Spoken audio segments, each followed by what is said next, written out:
Good afternoon, everyone. Welcome to this inaugural meeting of EnVisioning Our Future, creating an empowered, informed, and engaged LGBTQ plus community in New Mexico. It's a lot of words. I'm Kevin Bowen. I'm the president of the Human Rights Alliance. And just to give you a little bit of background, this meeting came to be because of an idea I had last fall.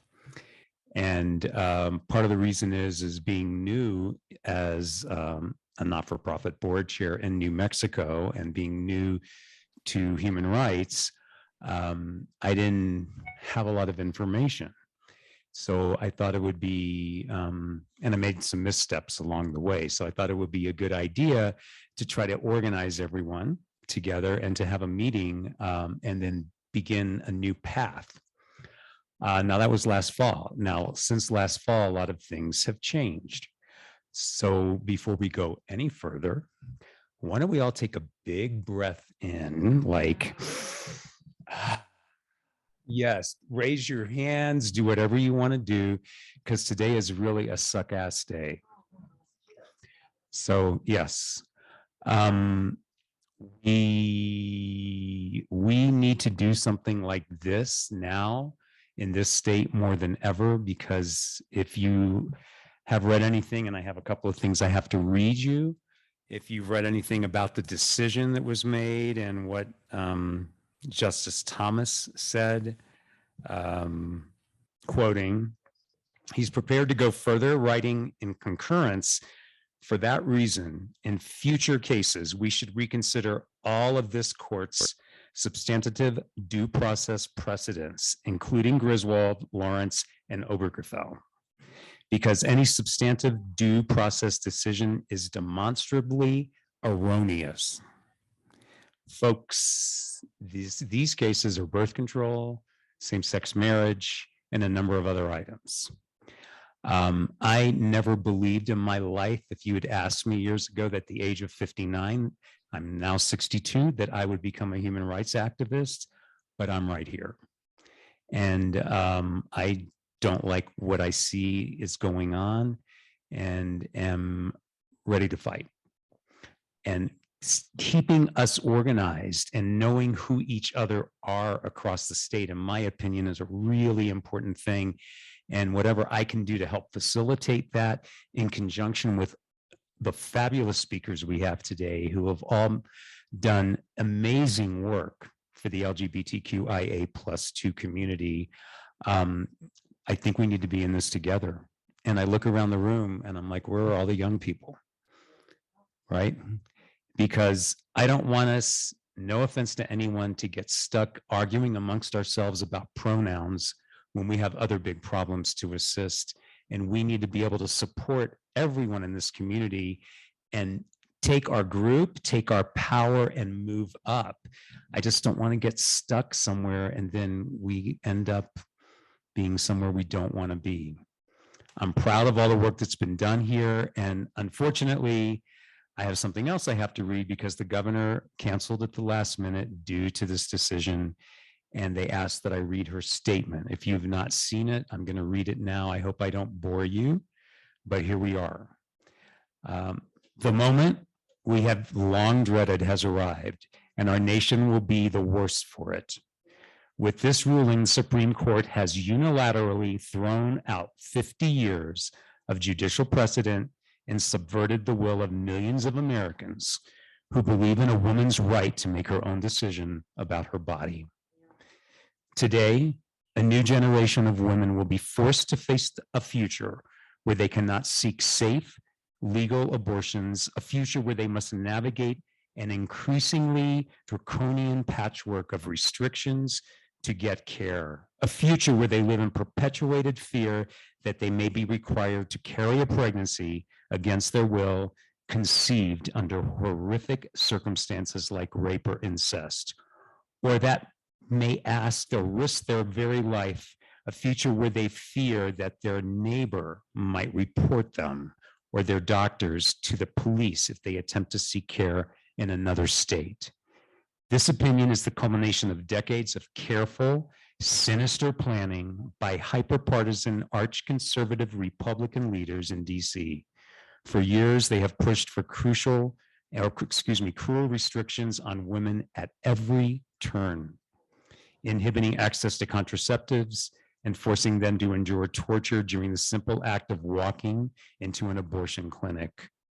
Let's be clear, this decision not only affects a woman's right to choose, but also a woman's right and ability to seek medically necessary health care. This ruling will destroy both lives and livelihoods. Make no mistake, this is a war on women. No mistake. The effort is not to protect life, but to diminish it, this effort, to control women and relegate them as a second-class citizen. In anticipation of this very moment, we took action. We eliminated New Mexico's antiquated trigger ban on abortion, safeguarding the right of every woman in this state to make critical decisions about their own health and to decide for themselves and their families when to have children. As the laws in this country change before our very eyes, I will continue to fight for the right to a safe, legal abortion in New Mexico and stand as a brick wall against those who seek to punish women and their doctors just because they seek the care they need and deserve. Governor Michelle Lujan Grisham.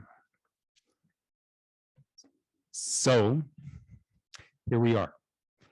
Pamm Meyers, who is our co-host for this event from the New Mexico Out Business Alliance, is still not here yet. So we're going to move the slide projection ahead to Marshall Martinez in Equality New Mexico. Do most of you all know Equality New Mexico? Yes. Okay, Marshall. Thank you. Thank you so much, Kevin. Thanks to all of you for having us here today. So I want to start off by saying I'm Marshall Martinez. I'm the Executive Director of Equality New Mexico. We are the 29-year-old LGBTQ liberation, advocacy, and political organization working for civil rights here in New Mexico. And before I get started with my brief presentation, first of all, I think that we are so incredibly fortunate today and every day to live in a state that is governed by people like our friend Governor Lujan Grisham. And also, I think it's important for us to just take a moment and recognize that this is not an attack on women only.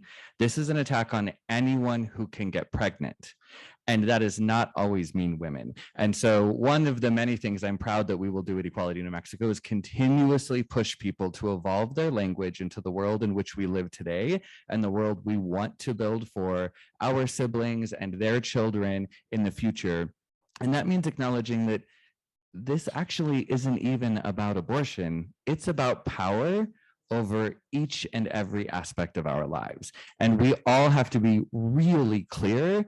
This is a power grab from people into each and every corner of our being, and we have to fight back against it in every way possible. And that's one of the many things that EQNM is proud to do. And I spent the last 2 hours on the phone with reporters, so I only vaguely remember what my presentation, what order the slides are in or what they say, but they're not about business climate. No worries. I was just like, wait, I don't think that's me. Okay, good. There we go. Yep, that looks right. That's us. So we're Equality New Mexico. And I'm going to start by talking a little bit about who we are and what we do, right?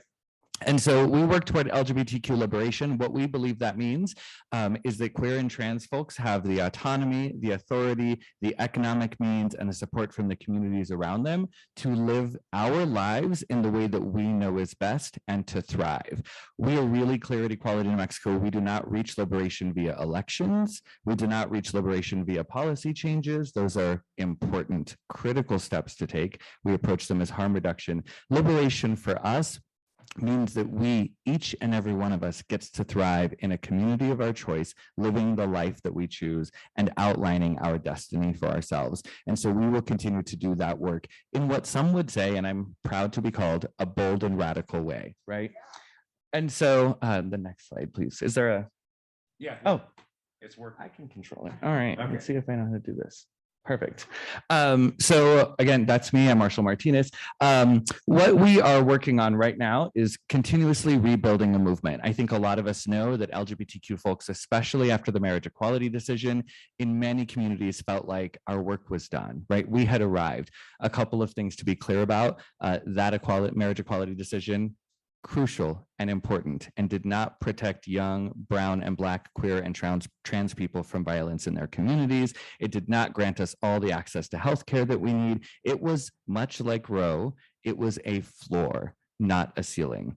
And we are working in New Mexico to rebuild a movement that is seeing beyond those very specific policy changes that are life-changing to create the world that we know queer and trans young people deserve to grow up in, right?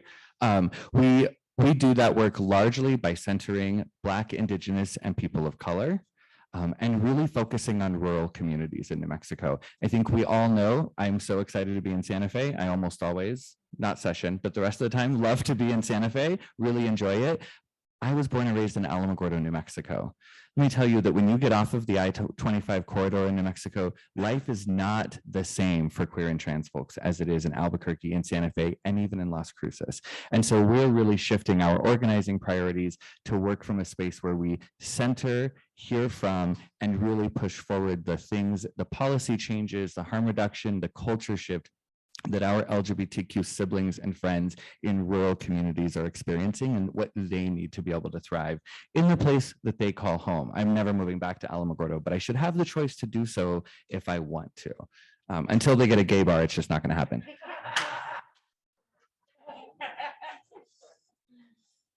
Am I pointing in the right direction? Oh. There we go. One of the ways that we do our work is by really framing for folks who are the experts. I think many of us, right? How many of us have heard that there's a policy expert working on that issue when we bring something up, right? And the question that I always have, all the appreciation and gratitude for the folks who went to grad school, for the folks who have been researchers for their entire lives, but I'm also an expert on healthcare because I've been trying to get it for 30-something years. Right? We are also experts on the criminal justice system because we have been forced to interact with it, regardless of the decisions we might make, just by virtue of who we are. So at Equality New Mexico, we believe two very specific things. One is that we are the experts on the policies that impact our lives because we live those policies every single day, and that no policy, no issue is an LGBTQ issue versus not an LGBTQ issue. We drink water, we have to pay bills, we want to get healthcare, and not just gender affirming healthcare, not just HIV prevention. Sometimes we just get the flu, right? Like sometimes we just break our arms. And so we deserve to be at the table everywhere the decisions are being made about systems, about policies, about community, because we're a part of those communities. I like to say for folks like, listen, we are ubiquitous. We are a part of every single family, we work in every single sector, and we live in every single community in this state. And so that means we need to be at the table for all of the decisions that are made there. And so the work that we're doing in rebuilding this movement right now ultimately is to get us to a place where, and my very good sister Bunny sent me some of her remarks for the rally tonight, and I loved what she said. I've been saying my whole life that we are pulling a chair for ourselves up to the table, and I'm just going to echo what Bunny said. Screw that. We are flipping the table over and we are building a new one that includes us from the beginning rather than just getting a corner seat that was pulled up, at family dinner when too many people brought their significant others and then you had to like shuffle in chairs. That's not who we are, right? We are no longer going to tolerate being the unplanned for guests at dinner.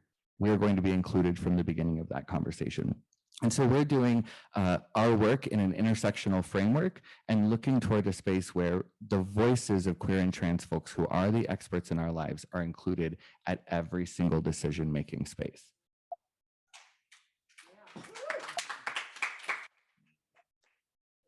Maybe not. It might be user error because I'm not as young as I look. All right. And so very specifically, what does our strategy look like? More than anything else, we look at leadership development as the strategy for achieving this movement and the work that we want to do. Thank you, Kevin, for pointing out, like, yes, and I do want to say we need more young people in this room.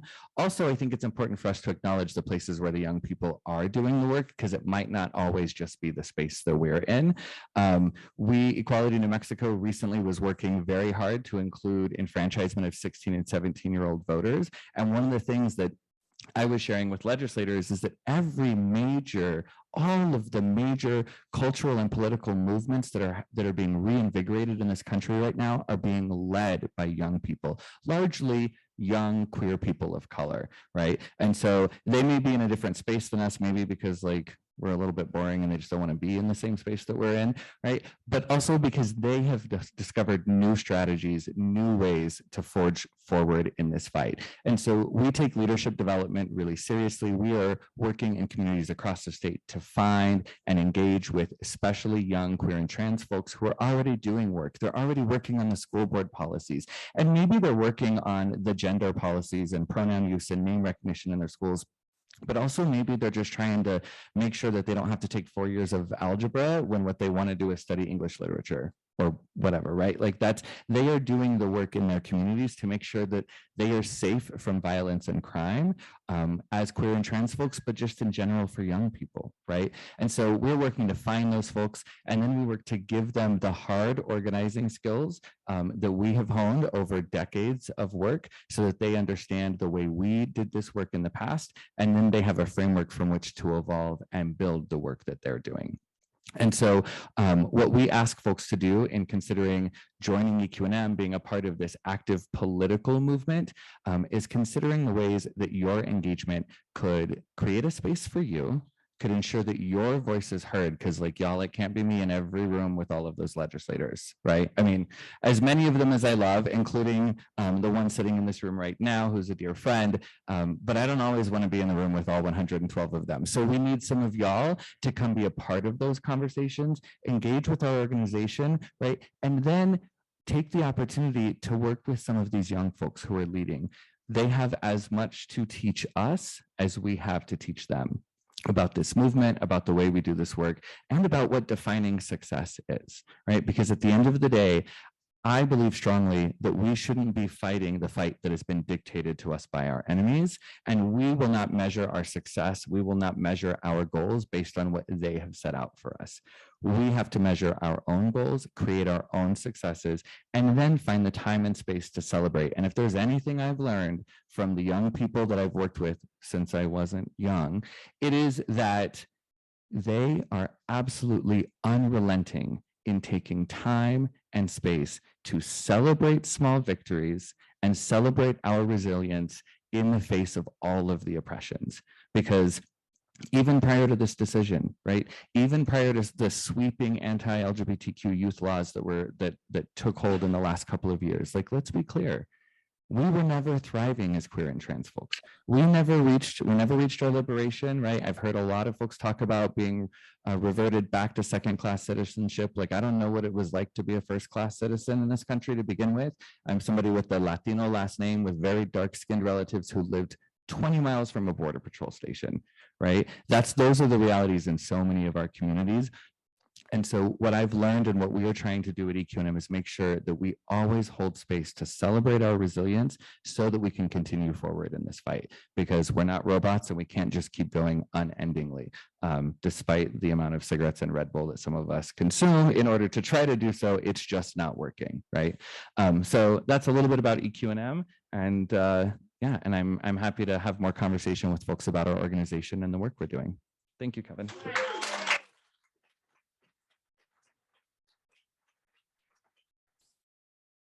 We are very lucky to have Marshall and to have EQNM and what they're doing, and for their knowledge to reach out into everyone, into all of the people, and to be so smart to be working the way that they're working to start this movement from the literal ground floor up, from the young people who will be supporting it.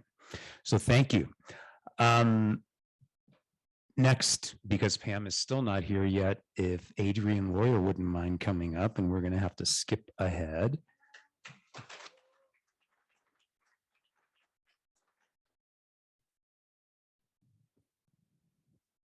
Is that working or not? No, It's working. is it really? Yeah. Okay. So we're going to move up ahead to transgender resource thing.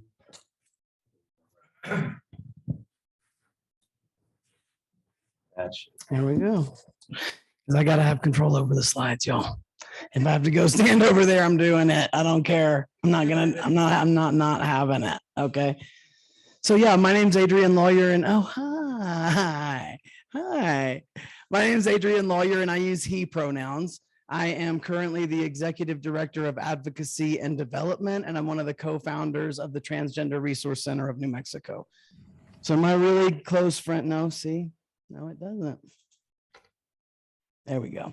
My close friend, Zane Stevens, and I started our organization way back in 2008, and we were really the definition of a grassroots organization. Zane's wife always says that we started TGRC with nothing and a laptop, and I think that's about right.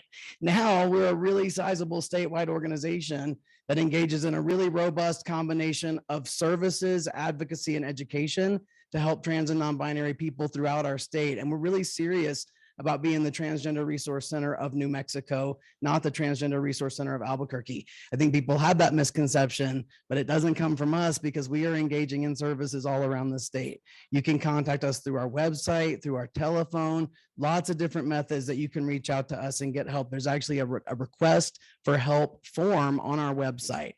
Let me tell you a little bit about what we do.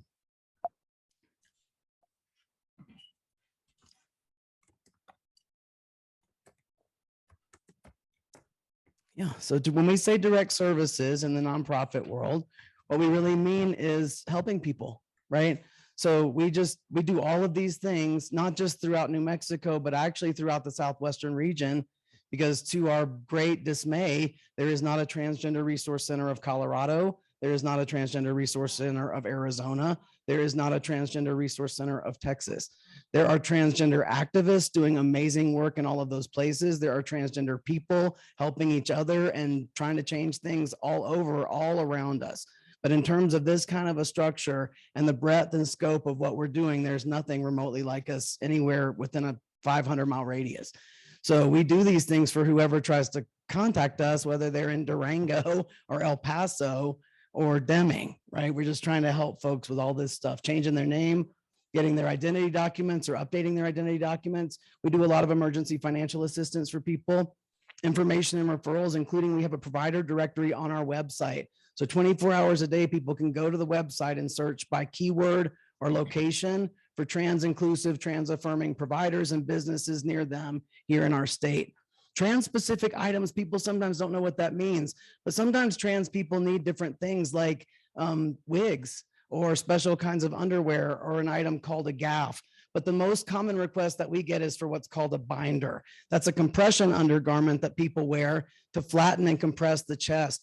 But once you add the shipping in, that can run you almost $50. So for a lot of people, a binder is totally out of reach, even though it's the thing that they need to be confident enough to leave their house and go to school or have a job or whatever. So we send out a lot of binders to whatever safe location people tell us. And we have a statewide, actually a structured program to engage in statewide outreach with trans and non-binary people who are incarcerated in state corrections and also in some of the county jails as well. We have 9 different peer support groups, and these also all meet online now. So not only do we have people from out of state connecting into these groups, now we have folks from Mora and Roswell and other places that we've been trying to reach for such a long time connecting into these groups. So we don't have like local groups. Right now we have these centralized groups, but each one of the groups meets twice a month.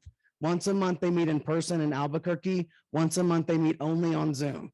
So the folks on Zoom are really able to connect and engage with each other. There's not an in-person component to it, right? So really refer folks into these groups. We really encourage people to connect. It's a great way to reach out to community. At our drop-in center in Albuquerque, we do all of the direct services that I named before. Go ahead, please. But we also serve a lot of really vulnerable people. So this is our address. We're right near Central and San Mateo. You can see all those same services are listed, but at the drop-in center, we're really centering the needs and experiences of some of our really vulnerable community folks. So mainly that not anybody can come to drop in. People stop over there all the time to get a name change packet or to get help or talk to somebody. But the main folks who come to drop in are mainly people who are not safely and stably housed or employed. So unfortunately, that's predominantly transgender women who are also folks of color. So they have taught us over the years what they need us to have there. So we have a shower, we have washers and dryers. We serve as a permanent mailing address for a lot of our folks. If you don't have a mailing address, you can't even apply for benefits and stuff like that. So we do rapid HIV testing. We have permanent storage for people's things, case management, safe bathrooms for people to use. We serve 30 hot meals every shift that we're open, and we distribute a lot of non-perishable foods for the days that we're not open as well. So the drop-in center we think of as sort of our heart, but it's not what we do. We serve people all over the state. And we also engage in what we call advocacy in the nonprofit world.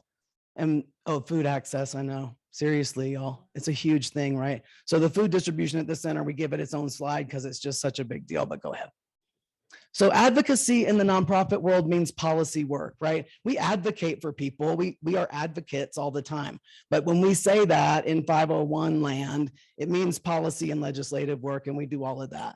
And typically with the legislative stuff in particular over the years, we've tried really hard to work with EQNM, and that's, right now we're very successfully doing that. It's been up and down over the years, right? But right now we're engaged in a really vital partnership with EQNM, which always helps us with the legislative priorities that we have. Our biggest victory so far, I think, was the Vital Records Modernization Act of 2019. This updated the way you change the gender on your birth certificate here in New Mexico. So prior to 2019, there was a statutory requirement that you have surgery on your genitals before Vital Records would update the gender on your own birth certificate. So we call that worst practices, you know. So now it's a form, it's a notarized form that you fill out. But most interestingly, we added the X gender marker here with this law for the first time in New Mexico, which is really sweeping the Western world. If you haven't seen X, you're going to start to see it everywhere you look. So I'm glad I'm telling you about it now. It's the alternate. It's the widely agreed upon alternate to M and F, right? It's the acknowledgement that not every single person is M or F. So there has to be one other option at least to represent that fact. And X is what we're seeing coming all around the world. As soon as we changed the law here in New Mexico on birth certificates, it was really easy to reach out to our old friends at the MVD and get them to update what is really just administrative policy on how you change your driver's license to match. So now you can get M, F, or X on your New Mexico birth certificate or driver's license since 2019, thanks to the work that we've done. In 23, we want to see the name change law changed, because there is no reason to have the dangerous and archaic publication requirement on our name change statute. Lots of other states already don't have it. It's an old law that was meant to protect creditors pre-Social Security numbers, right? I wish I could have said peace out to my credit cards when I legally changed my name, but no, they were going to be able to find me, okay? So they don't need to have my name change in the newspaper for 2 weeks before I go to the judge and have my hearing, right? So this should be a really simple thing. We're going to see it done. We're going to see it done, right? Yeah. That's right. We're going to do it. And we also are always working with EQNM to make sure that anything that's oppositional is easily defeated, right? We did, unfortunately, in 21 see an anti-trans student athlete bill crop up, but of course it couldn't even get out of committee here, right? And I don't think it would have anyway, but we made sure that it did not. Okay, go ahead. The last thing that we do is a really, if I do say so myself, a really amazing training. Go ahead and click the next click too. We've done over 3,000. Oh, sorry, I thought that was going to be on there. We've done over 3,000 of these trainings since 2008. It's called Transgender Cultural Fluency. It's a 2-hour session. Any group of 5 or more people that you have who would get together and let us do this training for them, we want to do it for them. And I literally mean if you have 5 family members or friends who would like drink wine while we say these words to them, we want to do it, okay? So contact me if you have a group that'll let us come train. And here's just a little teaser about the training. Go ahead and just give it to me. I have a lot of animations. Don't change the slide, but go ahead and click on all the crap that's going to come up here. It's like, 5 clicks probably. Are you want me to do it? Yeah, okay, cool. Here, I'm coming over. Okay, so this is the basics of the training that we do, right? We like to really clarify that these 4 things are separate attributes that humans have, But in our dominant culture in the US, we have these things horribly conflated. We think they're all the same thing, or we think they cause and create each other, but they don't. Your biological sex is your body. It's your genitals, yes, but not only, right? It's genitals plus chromosomes, hormones, and gonads, right? Testes, ovaries, that's part of your biological sex. Your designated sex is just your genitals, and it's given to you at birth, right? When you're born, somebody looked at your body and said, it's a boy or it's a girl, and that's what we call your designated sex. Now, that is separate and distinct from what we call your gender, because your gender is what you know to be true about yourself on the inside. And the reason we know these things can't be the same is because trans people exist, and I am one. So mine aren't the same. So I know they can't be the same, right? They have to be two different things, even if yours happen to match, which is awesome, mazel tov. If yours match, then you're what we call cisgender, and that's awesome for you, right? But I'm transgender, so I was designated female at birth, but I've known I was a boy since I was 3 years old. So as soon as I knew that I was a human being, I knew that I was a boy. So sex and gender match for some people it doesn't. So instead of thinking of them as the same, we need to think of them more the way we think about like hair color and eye color, right? Because those also commonly match, don't they?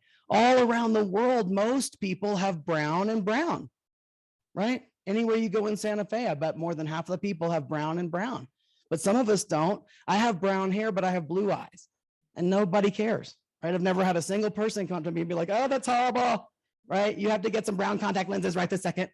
You know, like nobody cares. It can match or it cannot match, and we're cool with it either way. Guess what? This is the same. So it's time for us to just get with the program that this is like that too, instead of expecting it to always be the same. So for trans people, one big advance will be when we stop having these things we currently call gender reveal parties, right? Because you cannot reveal the gender of a fetus that has not been born. What we're revealing is their genitals, which is weird, but okay, no big deal. You can have a genital party if you want to, I don't care, right? My bar for a party is cake. You know what I mean? If there's cake, I'm totally there, okay? But we can't tell the gender of a baby that can't even talk, right? I couldn't tell people my gender until I was 3, until I had a conception of myself as a human being. So we can have genital parties, but we can't have gender parties. We got to see that these are two different things. And all of that is separate from what we call your gender expression, right? Clothes, hair, jewelry, makeup, facial hair, speech, gait, gestures. I mean, your name, right? Your name makes my brain want to classify you, right? When I look at people's tags, my brain just starts to go bananas. When I look at your clothes and your hair, I'm like, that one's a woman and that one's a woman and that one's a man, woman, right? But actually, I don't know y'all. And the way you're dressed and the way you look does not actually give me enough information to know about your internal gender. And I know that's destabilizing, right? I've spent my whole life assuming about people's insides based on their outsides, and I bet you have too. But what we're saying is, oops, got to tap the brakes on that, right? The outside may not match the inside. We got to start getting used to it more and more. And all of that is separate from what we call orientation, because that's just who you like.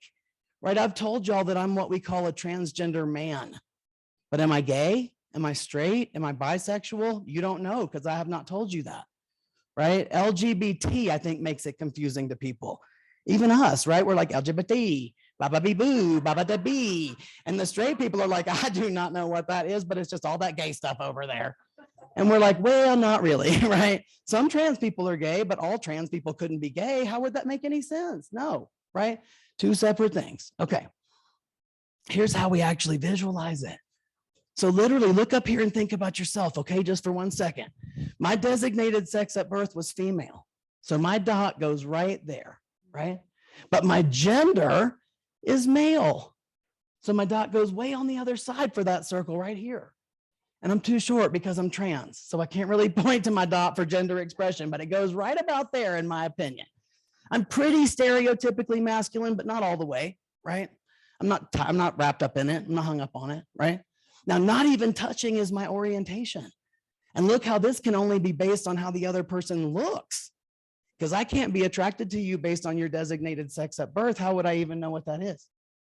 And I can't be attracted to you based on your gender, because how would I even know what that is? So if I look across the room and I feel attraction to somebody, it's just based on how they look. And I don't understand it, but I'm only attracted to people on this side of the circle. Female presenting people. I don't know, right? I was a lesbian for what we called a butch lesbian for 20 years. before I was able to start my medical treatment. I'm still only attracted to female presenting people. I don't know, but I can tell you, right? I'm 52 years old, so I'm pretty sure. I'm pretty sure about that. So now you think about yourself.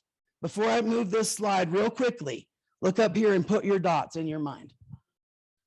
Where would you place your 4 dots on this screen right now if you had 4 stickers to walk up there with, right? Think of these as the 4 separate things that they are. Even if all your stickers go on one side, which is fine, that's cool. Again, congrats to you, right? It's wonderful to be cis.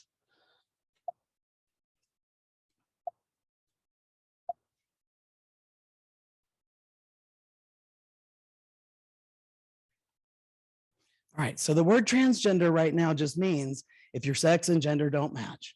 It doesn't mean opposite. It doesn't mean medical treatment, right? And those are misconceptions I think we have right now. Not every trans or non-binary person even has what we call gender dysphoria. Not every trans or non-binary person even wants hormones or surgery. That's not what it means to be trans, right? This is all we mean by it right now. Why is this happening? Okay, so not every trans person feels that they are a man or a woman, right? And right now, what we call this is non-binary, because the 2 binary genders are man and woman, right? I feel like a man. I've felt like that my whole life. So I'm binary. I'm a binary trans person, but my new education program manager is a non-binary trans person. They don't feel like they are a man or a woman. They feel like something outside of those categories completely. And they use they pronouns exclusively, but they also think of themselves as trans, right? So non-binary is not a third category like man and woman and then non-binary. Non-binary is everything outside of those 2 categories, right? They do my new trainer does a great metaphor about it being a fruit market, right? Instead of if men are plums and women are apricots, non-binary people are not pluots, right? They're mangoes and bananas and pineapples and apples and peaches and every other thing, right? It's much bigger than those 2 categories, right? These are some of the labels that folks use for non-binary. See, and all of these mean different things. Isn't that? That's just 10 words for it. And they all mean something different up here right now. So non-binary is a fruit market, y'all. It's a lot of different kinds of people. I think more people probably feel that way than they even know. We just haven't had this language, right? When I was a kid, not one person ever walked up to me and said, hey, are you a boy or a girl or something else? Because that's cool too. And we have special words for it. Don't worry about it. No, right? They're like, are you a boy or a girl? So the non-binary kids are like, I don't know. I don't even know what to say. Most of my non-binary friends will say that they knew they were different at the same age I did, but they had no way to tell anybody. They didn't know how to say it. They had no way to say it. Okay, so what is it like to be trans right now? It's really hard, right? And we know this from a lot of data, but I think the most profound data that I use all the time is from the New Mexico Youth Risk and Resiliency Survey. This is an amazing, amazing golden surveillance tool that is administered every other year to public high school students all over the state. Not every school participates, but a lot of them do. And we've come to find that probably 3 or 4% of the students are self-identifying as trans or non-binary when surveyed. And another 3% on top of that are saying that they're questioning. They don't know, right? And their data is horrible. The questioning kids look like trans and non-binary kids from the outcomes. And the outcomes are horrific, y'all. The trans and non-binary group is 9 times more likely to be experiencing unstable housing. They're 3 times more likely to have experienced sexual violence, not in their lifetimes, just within the 12 months prior to taking the survey. And within that same year, they had 4 times the suicide attempt, not ideation, applying lethal means to your body. And the number on that was 32.5%. 32.5% of the trans kids said they actively tried to kill themselves within the previous 12 months. Right, so this is what we're talking about. And pronouns, it's such an interesting thing. I think pronouns sometimes get a bad rap as being like PC or like liberal virtue signaling or something. But now there's peer-reviewed stuff, an amazing peer-reviewed study that really does seem to indicate that using the appropriate names and pronouns, especially with trans adolescents, can reduce that suicide attempt rate by 56%, which is unheard of in suicide prevention.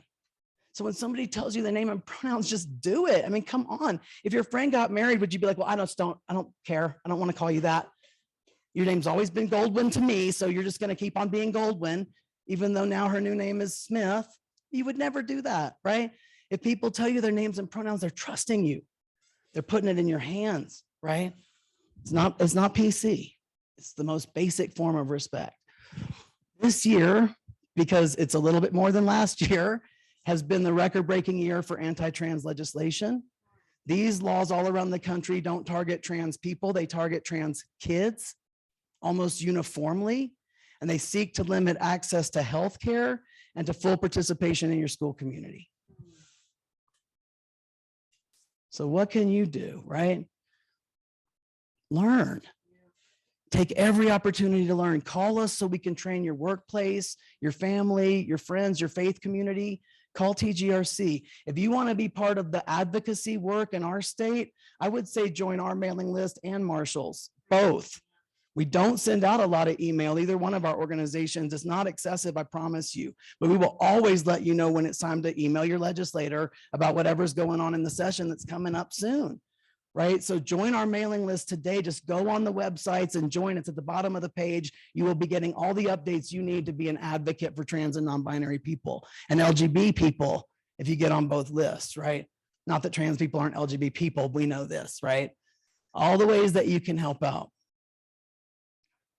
Yeah, okay, sorry, I'm an ED, so you know you got to put up a little plug for money. Let me go past this to the contact info, okay? So take this before I get pulled off the stage. That's our website and that's my email address. You can reach out to me anytime. Just take a picture of it with your phone, even if you want to right now.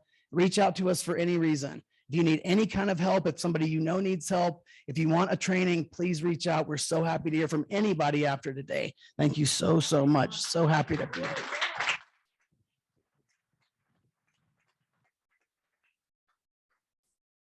Another New Mexico amazing individual and organization. We have a lot to really be proud of here. So I think despite everything that's happening, keep that in mind. Marshall has done some work for me before in my other life, which is that of a Pilates teacher. And we had some issues with racial equity and LGBTQIA issues and pronouns and things of that nature. So the kids are getting hurt the most. They really are. And it's awful. Now we're going to swing the program around and Pamm Meyers, who is our co-host and cohort here with the New Mexico Out Business Alliance, is going to present a different perspective to you on what their organization does and are responsible for. Pamm.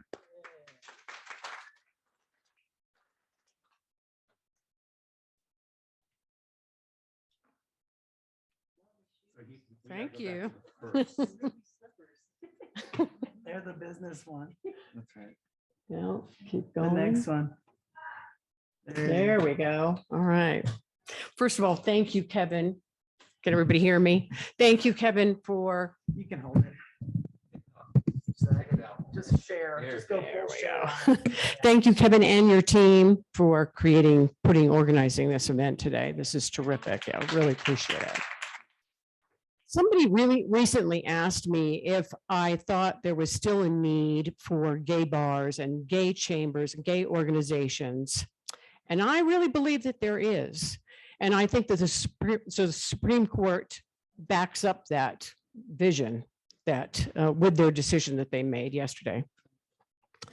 Our predecessors have worked really hard to get us where we are today. But on the other hand, I think a great deal of our population, our LGBTQ plus population, has assimilated into local culture. And there's a bit of a danger with assimilation. There's positive points to that, and there's negative points to that. And the negative points to that are that we will lose our collective voice in the long run if that happens. So I think we need organizations like the ones here today, because we need them to elevate our voices, right? Next slide, please.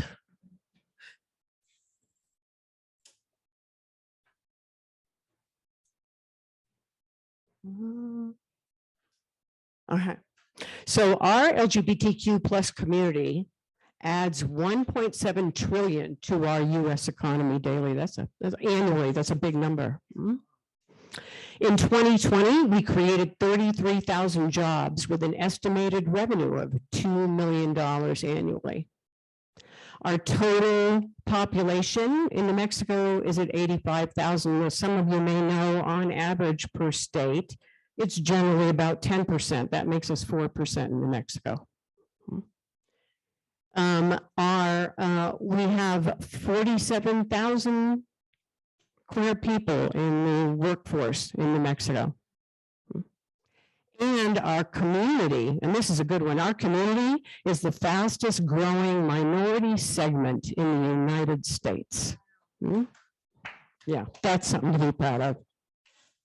And our LGBTQ plus business community brings value to the New Mexico economy. We want to envision a future where we have a prosperous economy. So there's a state index, a national, Our Leadership Global Network produces a report annually. And in this report, they designate states how they line up for our community, right? And the findings show an increase in polarization across our country in political and cultural attitudes towards our community. In the Mountain West, Colorado is now at 10th place in terms of where our community likes to live. New Mexico is 15. In 21, we had a state score of 85.17. In 22, we dropped down to 84.77. We dropped down because of lack of youth support, of family support, and of state employee coverage for our LGBT community. And I think we can do better than that in New Mexico. We really need to do better than that. Next slide, please. This map illustrates where our community lives fully and openly and spends their money to support their local economy. I think it's great that New Mexico is green. We need to keep it green. Our community understands and appreciates the value of companies that support us, right? I mean, we want to support brands that support us, but we want to support brands that support us and not just on the surface, but also with their full support and backing us up, because too many companies take advantage and make money off of our community without fully supporting us, right? And we are brand loyal, but we need to hold these companies accountable. Next slide, please. So the New Mexico Out Business Alliance, we promote, connect, and advance our LGBTQ and allied business community. We have an online business catalog that lists the majority or a lot of LGBTQ plus and allied businesses across our state that want to do business with our community. And we want to support them. Yes.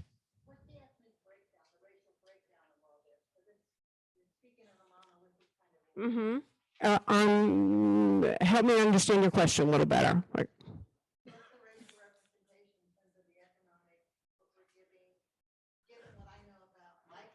I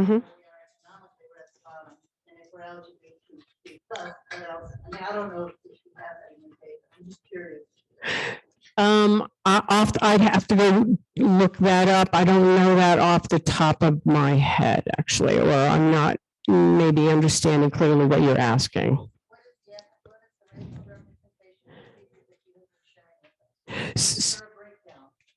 If there is a breakdown, you know what, it's just been published in the latest state report, but I don't have those numbers with me.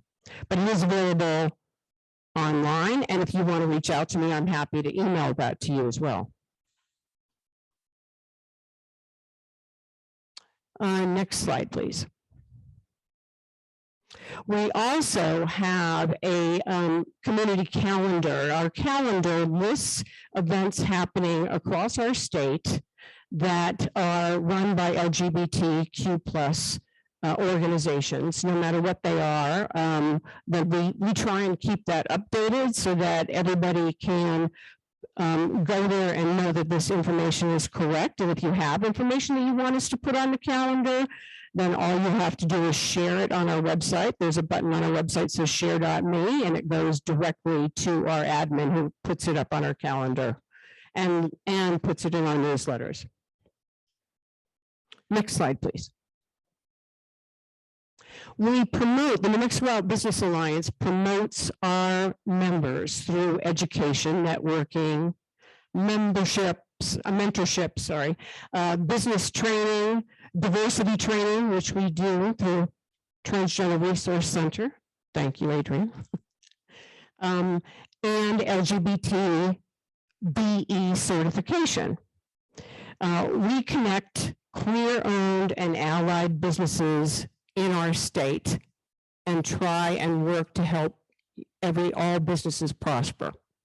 We're the only organization within the state that offers LGBT BE certification. It is a membership benefit, but BE certification is a big value. It is offered by the National Gay and Lesbian Chamber of Commerce. And there are companies that are out there that specifically seek businesses because they want to do business with BE certified companies, and BE stands for business enterprise. But it is a free service, free certification that we offer. Next slide, please.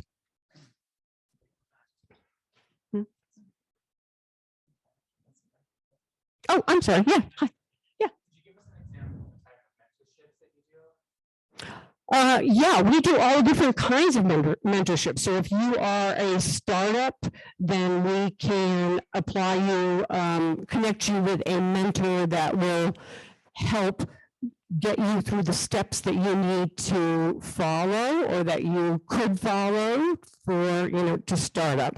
If you are having an issue or need tax advice or pretty much anything that's involved in business, then we can connect you with somebody that can help you, that has experience to get you through that situation. And it's generally a 4 to 6 week program, just depending on what it is that you are looking for. So it's curtailed specifically for your needs.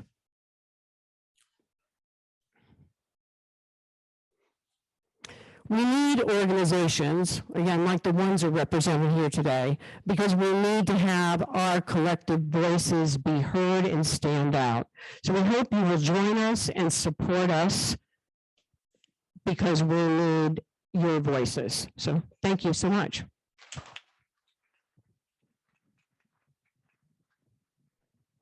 Get that on there correctly. It's okay. Okay, thank you. So we have one more speaker and then we're going to have a break. And before we do the break, you'll have a chance to ask a couple of more questions if you'd like to ask those, and people from the Zoom can ask questions as well. But our next speaker is Elena Higgins from the not-for-profit Indigenous Ways.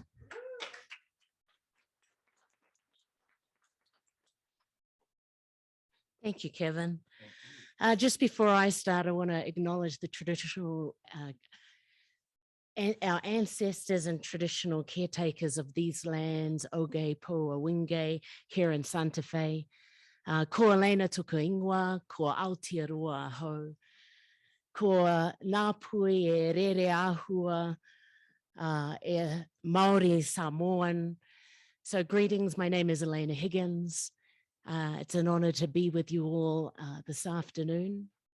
I come from the waters of Aotearoa, New Zealand, and I'm of Māori and Samoan descent. So firstly, I just want to thank everyone. Thank you all for being here, but especially thank you, Kevin. and making this possible where we all could come. Thank you also, Marshall, Adrien, Penny, for the extraordinary work that you do. And with the ruling that came out of the Supreme Court, I, like my fellows, like each and every one of you, we still stand. You know, so here's the question, envisioning our future. So 16 years ago, I was on a one-way ticket to these lands, Turtle Island, and I had all my worldly possessions and a backpack. I had my guitar. I had one festival that I was playing in on the East Coast and one phone number. I knew I would be here for 5 years. And so I had what was called an extraordinary visa, an O1 visa, which meant I could stay for 10 years coming in and out of these lands. 16 years ago, on the 21st of June, I met my life partner here in Santa Fe, New Mexico, Tash Terry, who is from the Dene Nation, Navajo Nation. And like any wonderful lesbian, because there wasn't too much to U-Haul, we amalgamated our solo singer-songwriter careers into a musical duo known as IndigiFem.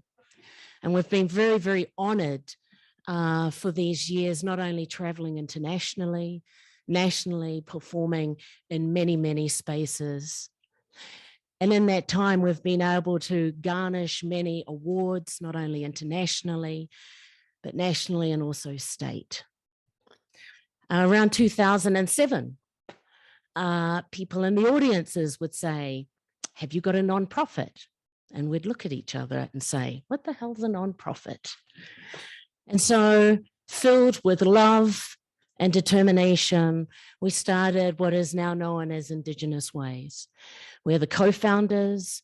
I am the executive director of that nonprofit, which promotes living in balance for Indigenous and LGBTQIA 2S+ communities through outreach, through music, the arts, Indigenous wisdom that creates and enhances survival and sustainability.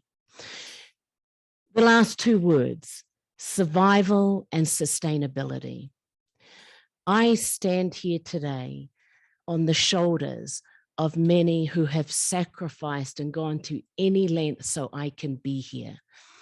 I was one of you on 2014 on that freezing cold day, standing in the snow with a candle at the Supreme Court here in Santa Fe, celebrating marriage equality. You know, 2 years ago, on April the 1st, 2020, our nonprofit started the Indigenous Ways virtual events. We have been able to support over 165 Native American, Indigenous, LGBTQIA 2+, deaf and hard of hearing presenters, elders, youth, spiritual advisors through this platform. And through that platform, and I say this in a good way, thanks to COVID, we have also been able to garnish a worldwide audience. You know, this time last year, I was sitting with my wife and we're saying, well, what can we do for our beloved communities? How can we bring them out safely? And in May this year through to September, on the 3rd Wednesday of each month, we've got these pop-up festivals, the Indigenous Ways festivals. You know, this is post-COVID, but for our love communities to come out and celebrate that essence of who we are and celebrate that essence of being closeted for the last 2 years. You know, I stand here today because of so many that have come before me. I am inspired by my fellow speakers, not only for the passion of what they are doing, but what they're doing within our community to give those voices. You know, thank you for being a co-founder. You know, Marshall said they used the words, the table, you know, let's get a seat at the table.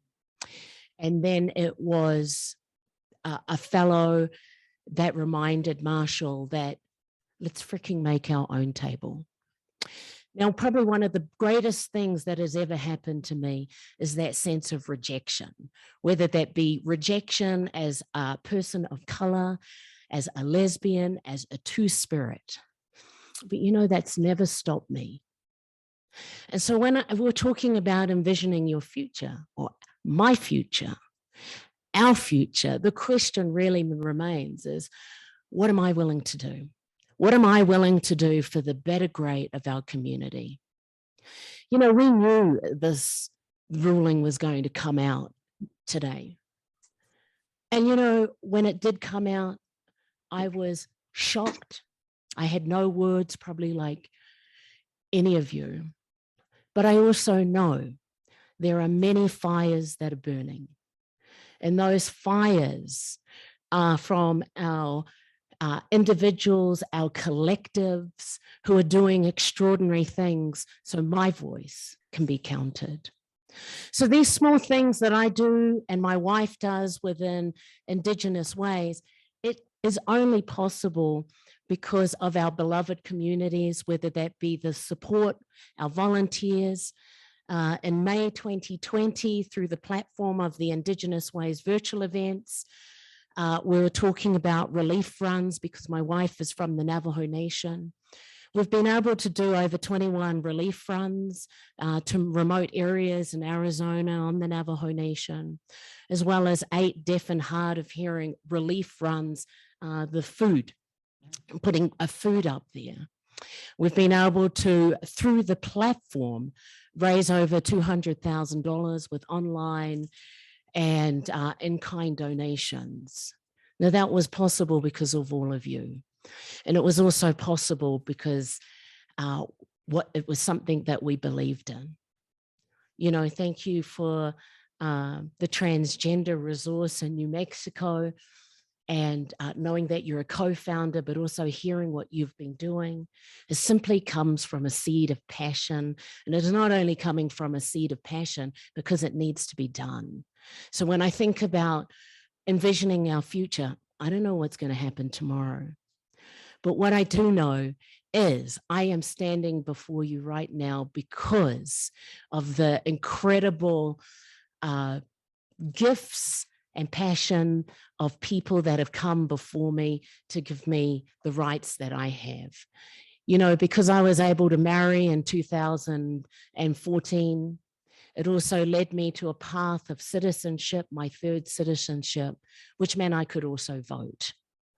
You know, and then the question becomes whether that be me as a two-spirit lesbian member of our beloved community, an Indigenous person of our beloved community.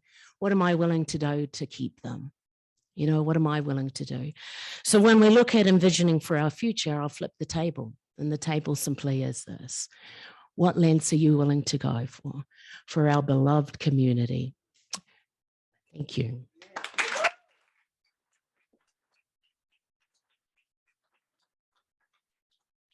Wow, I should hire you. That was great. So that's kind of the point of all of this. How far are you willing to go? And the important part is you all are here to hear what we're saying and to hopefully take this information and share it with others. Like I say, when I talk all the time, I don't think I have to tell you guys, but you turn to the person next to you and you say, you will vote in the next election, won't you? That is the first thing that you can do to show your voice and to actually guarantee your place at the new table that we will be creating. So on that note, are there questions for our lovely panelists that were speaking so far that may have come up? Feel free to raise your hand. Not yet. Okay. So we have, hopefully the little break is set up outside. We have some Next, I'd like to introduce our next speaker. Could we close the back door on this side, at least in part of this one? Next, we have Jen Jevertson. She's the Assistant Director of Student Wellness for Santa Fe Public Schools and does some really amazing work. Thank you, Jen. All right. Hello, everyone. Can you hear me okay? All right. So my name is Jen Jevertson. I am the Assistant Director for Student Wellness at Santa Fe Public Schools. We have over 10,000 students. We have, well, I think we have more than 30 schools now all across the district. So we have a large number of our young people in Santa Fe. And there's a lot of different efforts, ways that the public school district is really focused on trying to make school a better place for young people. I know it's a trick. It's like therapy. You think you have control, but do you?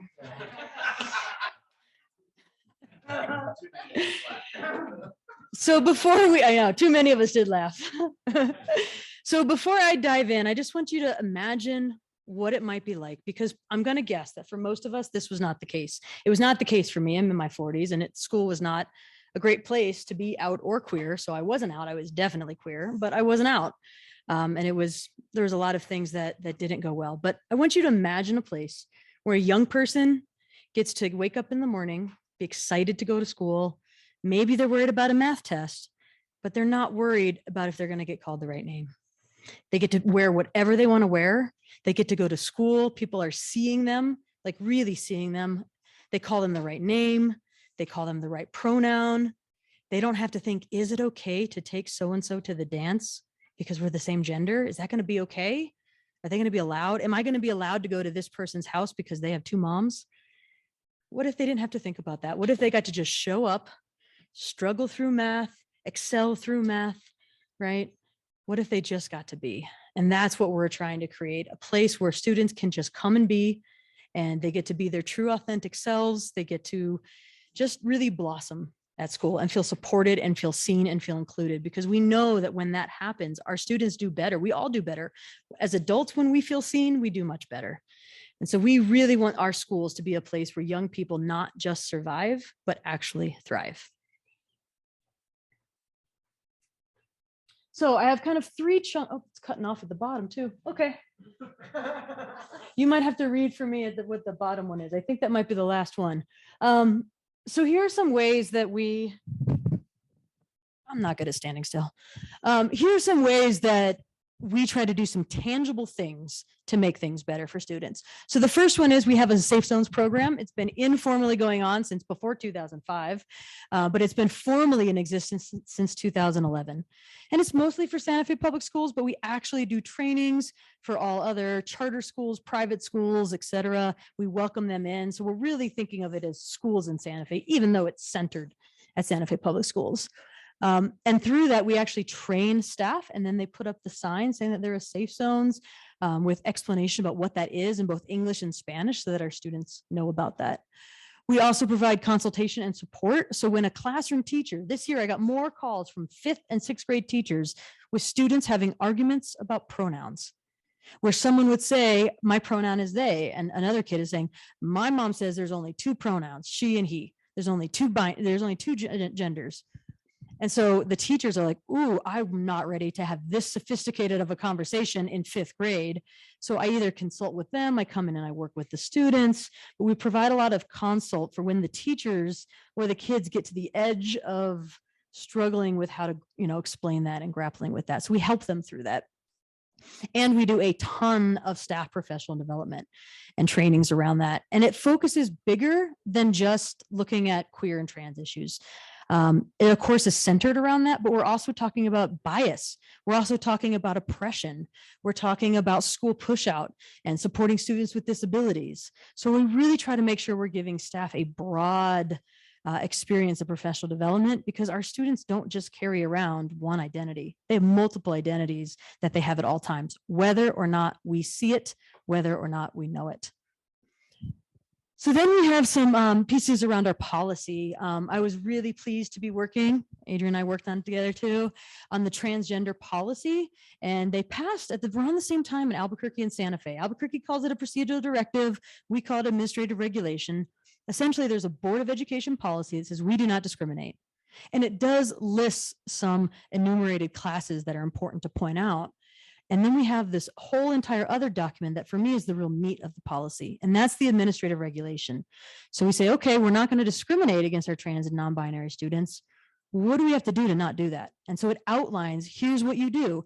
And it walks them through all the ways that they can and should support queer, trans, non-binary youth around their gender. And so we train the staff around that. I train administrators around that. And then when it comes to my attention, and it's starting to spread, last year between August and October, I had meetings with 31 new students that needed gender support. Right. And so I try to meet with all of the students I know of, and I'm trying to get the word out there to the teacher saying, hey, if a student asks you to use a different pronoun than what you thought, A, do it. Good job. And B, try to connect me to that student because I want them to know about all of the policies and processes and things that are available to them that both protect their identity, but also affirm it. And so I'll meet with the student. If appropriate, I'll meet with the student and the family. Sometimes I meet with the student and family first because like, oh, my mom's so supportive and can you just meet with us? We want to change our name and Power School. And say, okay. And other students say, you're not going to tell my mom, right? And we really have to make sure it's like, no, this is protected information.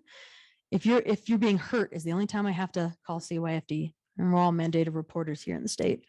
So it really gets to stay confidential. And so I do meet with students that are not out to their families and it's not safe. And I've really coached some of them through, should I come out? Should I not?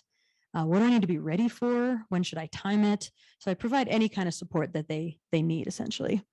And then brand new, it happened just at the end of the school year, our employees can now go by their chosen name, which is a really big deal. It gets wonky with, employment and taxes and all that, but there's easily a way that a teacher can have the students refer to them by their name, have their email match their name so that when they're emailing the families, they're not like, who is this teacher, right? They get to be who they are. So we have a number of out trans and non-binary staff in our schools. And then there's a number of staff who can't or aren't ready to legally change their name for whatever reason.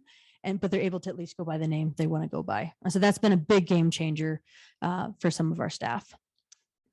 And then other ways that we support youth in groups is that we support the GSA clubs. We have GSA clubs at many of the schools in Santa Fe. And so we work really closely. There's a nonprofit in town called the Mountain Center. They have the New Mexico Genders and Sexualities Alliance Network. And so we partner with them closely for them to do the work of, helping them come up ideas to what to do at their GSA meeting. But we help make sure that the GSA exists and feels strong and feels supported. And then we also run some youth support groups. So we partnered with the New Mexico GSA network to run a trans and non-binary group. Some of our students also go down to the trans group down in Albuquerque, but they were saying, we want something up here. We had this amazing plan of a parent group and a little kids group and a big kids group. It's going to be at the Children's Museum and it was going to be amazing. It was supposed to start in March of 2020. So it didn't get to happen in that way, but we were able to host virtual, online on Zoom support groups for the past year and a half or so. We did have a parent group for a while, and we're continuing the youth support group. Okay. All right, so here's a little bit about safe zones. I'm not going to say too much because I was told I had 10 minutes, and I'm going to try to say to that. So this is the sign that we put up and it says, I am a Safe Zones partner. I will do my best to create an environment where every student feels supported, welcomed, valued, and affirmed, especially those who are LGBTQ+, a person of color, undocumented, pregnant or parenting, of any body size, of any income level, have a disability, experience housing instability, or are targeted for any other reason. You matter here. So in some Safe Zones programs, they really only focus on queer and trans students. And we felt it was really imperative that we look at the cross section of identities of students because they're not just trans or queer, they're trans and queer, and maybe a student of color, and maybe they're undocumented, and maybe they're dealing with housing instability and their family is couch surfing. So instead of only focusing on LGBTQ+ issues, we still center that, but we make sure that we're really trying to broaden that focus to provide more support to our students. So to become a Safe Zones partner, you do have to come to our mandatory trainings. One part of it is orientation and LGBTQ plus 101. And then another is an anti-bias and allyship training. So we talk about all the things that we need to be keeping an eye on around bias, because bias is sneaky. It can be really overt racism, but the microaggressions and the things that people don't even realize might be microaggressions, those little small acts, trying to look at that and see where can we notice when bias is happening and how can we start to chip away at it and not let it be happening in our schools. So after these initial trainings, we also offer trainings all year long. All last spring, I'm not sure if it was a great idea because I was exhausted. Every single Thursday we had a training on a different topic. I don't know if I'll do it again. I might fan some of them out a bit, but we had all kinds of topics, and we're trying to respond to what the Safe Zones partners, which are teachers and counselors and nurses and admins, of what they're saying they need. When they say, hey, we need something around de-escalation, like our students are flaring up with conflict, and can you give a workshop on how we can help move through that with them and support that in those moments. And then for our Safe Zones partners, which is actually should be labeled 2, not 1 again, or I label them all 1 because they're all important. That's what I should, that's what I'm going to go with. Right now we have over 120 official Safe Zones partners at Santa Fe Public Schools, and that number is just climbing. And then that last piece I mentioned before is we do trainings for school staff teams. Even if they're not interested as a staff team to become part of Safe Zones, we'll still do the educational component. So we'll go in, we'll do the educational components, and then we'll say, okay, anyone who wants to be a Safe Zone, come to this orientation meeting on this day and you get to be a Safe Zones. But sometimes principals say, I just want them to have LGBTQ plus 101, period. I just want them to have anti-bias, period, and I want to make it mandatory. An important piece about Safe Zones, while it would be ideal if we could put one on the front of every school, we know that not every teacher, every staff member in that building is actually supportive and understanding and going to provide that positive interaction with our students. And so it is only for individuals to put on their own classroom, their own door. So I am okay when a principal mandates training, but we definitely don't mandate participation in Safe Zones. So this is one big chunk of what we try to do. This is working with the adults so they can help really build that caring environment from where they have power and control. And then when we meet with the youth, so we've got this transgender policy. It's very good. If you're familiar with Albuquerque's, it is quite similar. Essentially the bullet points of it are that kids get to go by the name they want to go by. It doesn't matter if their parents support it. It doesn't matter if it's in Power School, which is our student information system, you know, the electronic records stuff. If they want a teacher to call them by a name and a pronoun, that teacher must do that, period. Also within there, if they do want to change the name in Power School, they can. They do have to get a parent signature on it, which I don't always love. And everything that goes home to that student would be in that name anyway. So definitely out them if their parents were not informed. And then once they do that, all of their documentation at school, their report cards, their attendance records, their 504s, if you work in the school world, all of that information all is in their chosen name or their preferred name. And what's really great is when Adrien mentioned about our birth certificates, how now we can have an X. We have that in Power School now. So we have a number of students that their gender marker as listed in Power School is an X, which is really exciting. And that doesn't have to be changed with the birth certificate. They can do that just on their own. Our information system is different. It's not a legal system at all. It's just for our school district.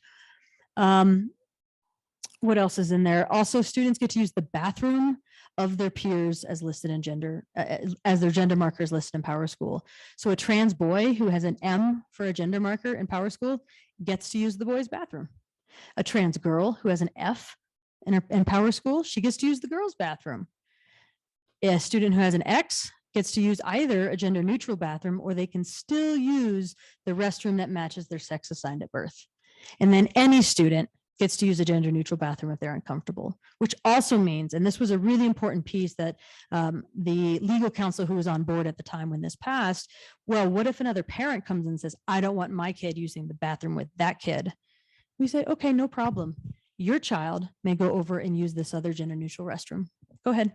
right? So we're not putting that pressure, that onus on the trans student further. We're saying, okay, if another student's uncomfortable, then they can have an accommodation as well, but we're not going to make the trans kid not use the girls' bathroom or the boys' bathroom. And that felt really, really critical. So the gender support process, how that goes, I meet with the student and the family. I let them know about the whole policy and what that means. I talk to them about, who do you want to know? This is protected information. Do you want all your teachers to know? Some kids, they say, I just want my teaching team to know. Just those I'm in front of this year. Other students, it's a small school, they've been there for years. They say, would you please announce it at a staff meeting? Say, okay, whatever you want, but it's really youth driven, that they get to say what they want and what works for them and what fits them.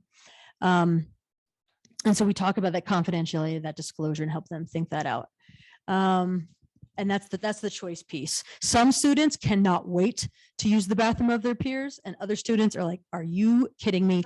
Absolutely not. I want my own bathroom. We're like, cool, no problem. I get both of them. And then we also just provide support when things are hard or not going well. I have youth texting me all the time. Sometimes it's great things, you know. I had a student text me that he made the football team. I'm like, awesome. But they also reach out when they're struggling. And I also provide resources for them when we meet, which one of the main ones is the Trans Resource Center. And it's so cool when they haven't heard of it and I tell them about it, they're like, no way. And then we pull it up and they're like, oh, is this stuff? And I'm like, yeah. So it's really pretty amazing to have an agency like that in our state. And right now, coming into this school year, taking out the ones that graduated, I've got 40+ students that I know of. And there's definitely more. There's definitely other students that they don't want to rock the boat and change things. They're still thinking about it. They don't know of me yet. So I'm really trying to get it out there for the students, but at least 40 students are out as being trans or non-binary in Santa Fe Public Schools. And then that last piece is the employee change, name change as well. And again, not legal changes, just within our systems. All right. And then just the last one is the GSA club support in collaboration with the Mountain Centers GSA network. And then here's our little flyer for the virtual youth support groups that we do up here. All right. I think that's all.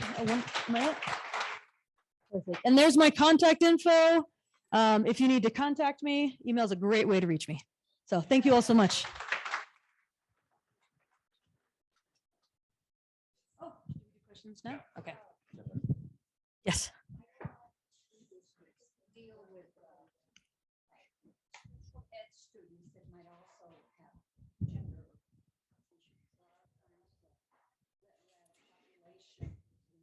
Mm-hmm.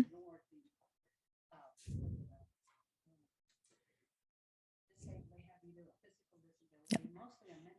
Mm-hmm.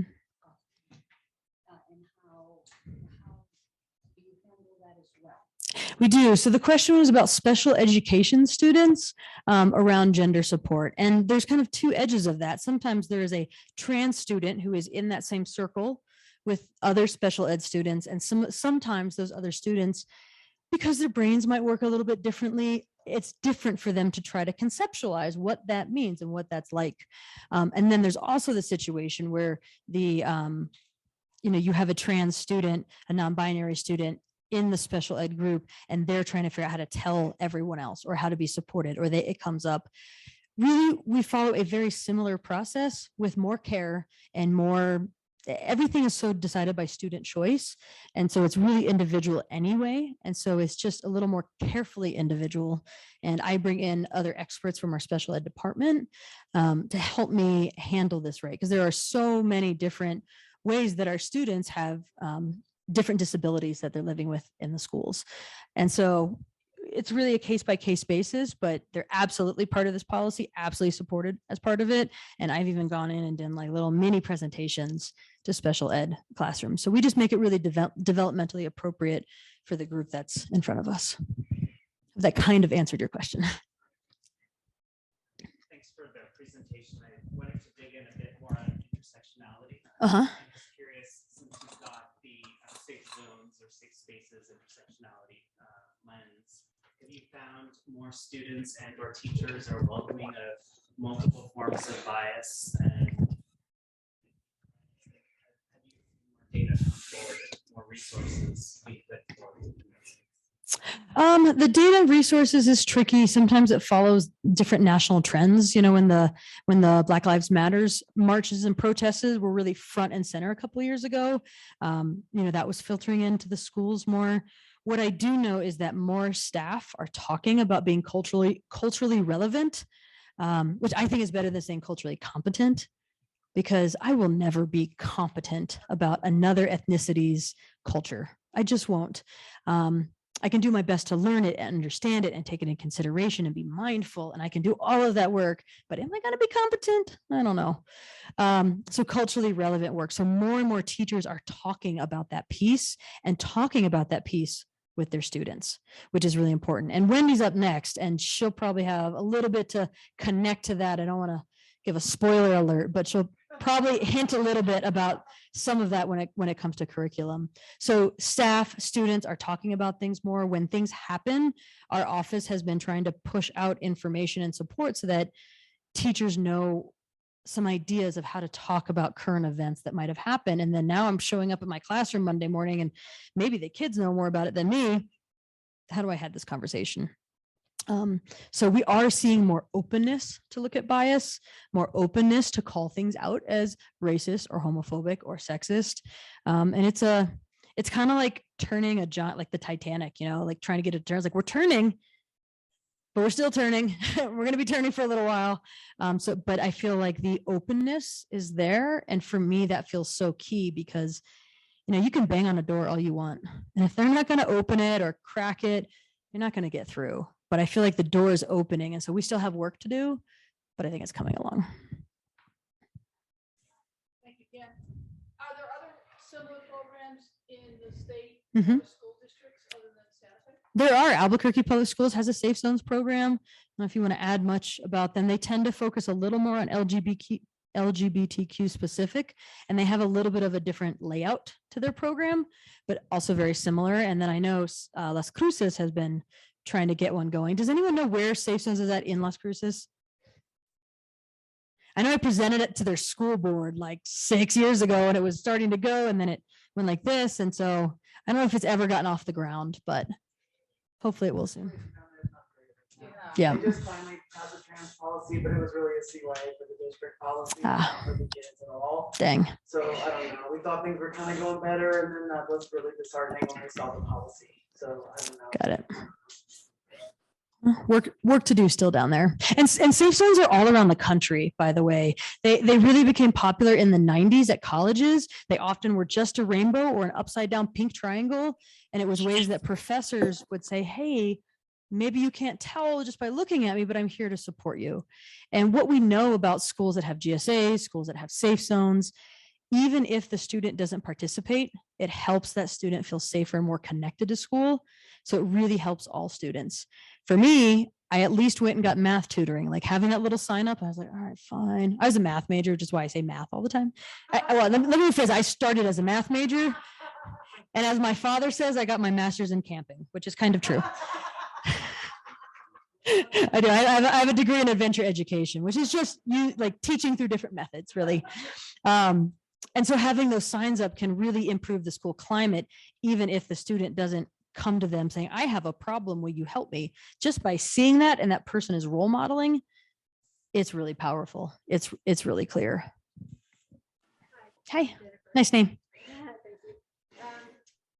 This is kind of not off topic, but I was just curious when you were talking about the GSAs, what percentage of S's are in those groups? So when I started doing work, I actually worked at the Mountain Center back in 2003, all the way up until 15 and then some after. We had so many students who identified as straight when they started the program. And it wasn't, don't worry, it's not like we recruited or turned them, but that was what was felt safe, was to show up at the club and say, I'm here because I'm a straight ally. I'm a straight ally, because I feel like the environment has shifted. We have more role models, you know, like I'm watching Owl House. I'm going to sidebar for a moment. Has anyone seen Owl House on Disney Plus? So it is lovely, and it is so subtly integrating queer, trans, non-binary stuff in there. There's these two. It's about witches and an owl, and it's. I mean, I enjoy it, but And these two girls like start acting funny around each other. And every time they try to talk to each other, they go like bright red. And it's like, oh, what's going on there? And then before we know it, this is going to be a spoiler alert. I'm very sorry.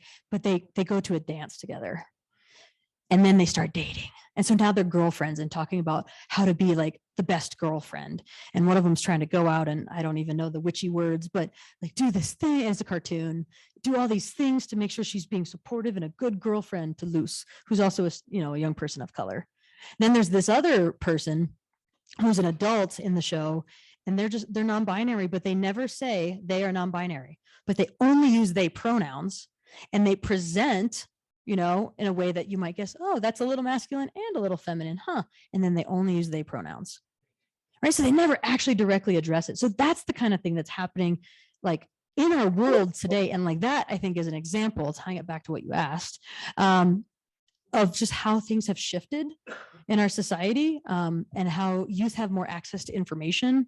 I think that's why those 5th and 6th graders are talking about all their genders, and how, my 17-year-old, he had 8 friends over having a little barbecue, and they were laughing because one of them was straight, and they call him the token straight, but he's okay with it. I'm like, okay, so maybe we should not. And they're like, no, he's okay with it. He wears it like a badge of honor. We're like, okay. Now all of the rest of them identify as, gay or pansexual or genderqueer or any one of the other label identifiers. And so we're seeing more and more young people coming out. So it's more common. So I think we have more students in a position to be themselves and share that with them. We do absolutely still have a lot of straight youth that come to these groups. I think in a way, there's this new phenomenon that it's like, it's cool to be an ally, right? And, I've got my daughter's friends, if they're not queer themselves or somewhere in that, then they're wanting to be some sort of ally around that. So it's really, and she's only 12. And so it's really neat watching all these little dynamics on these smaller people. Yeah, you're welcome.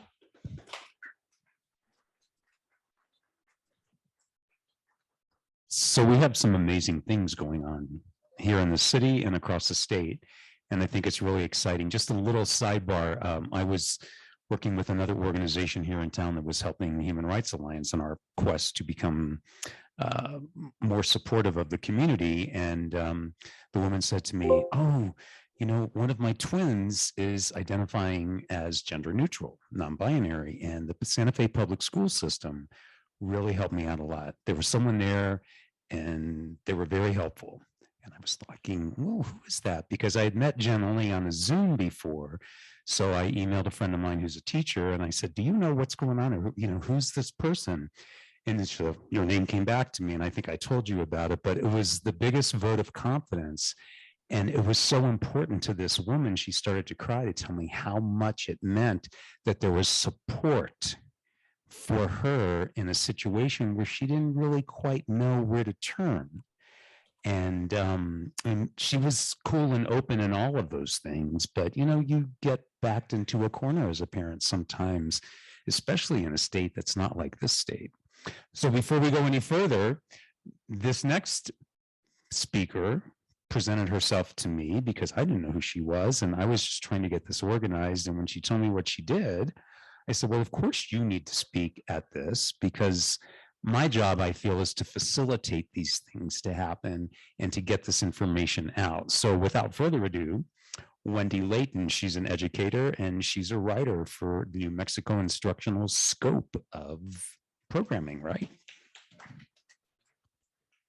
Thank you so much, Kevin. This should be the next one.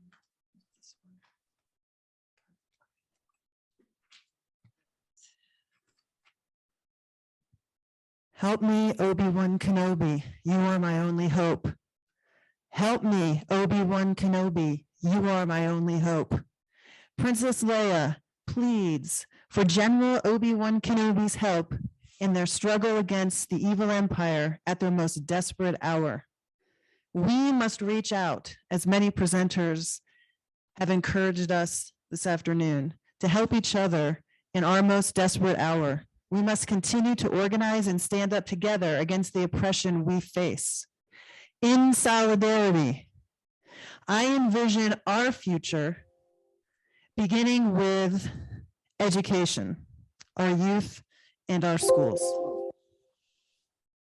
Let's start with teaching LGBTQ plus history to all.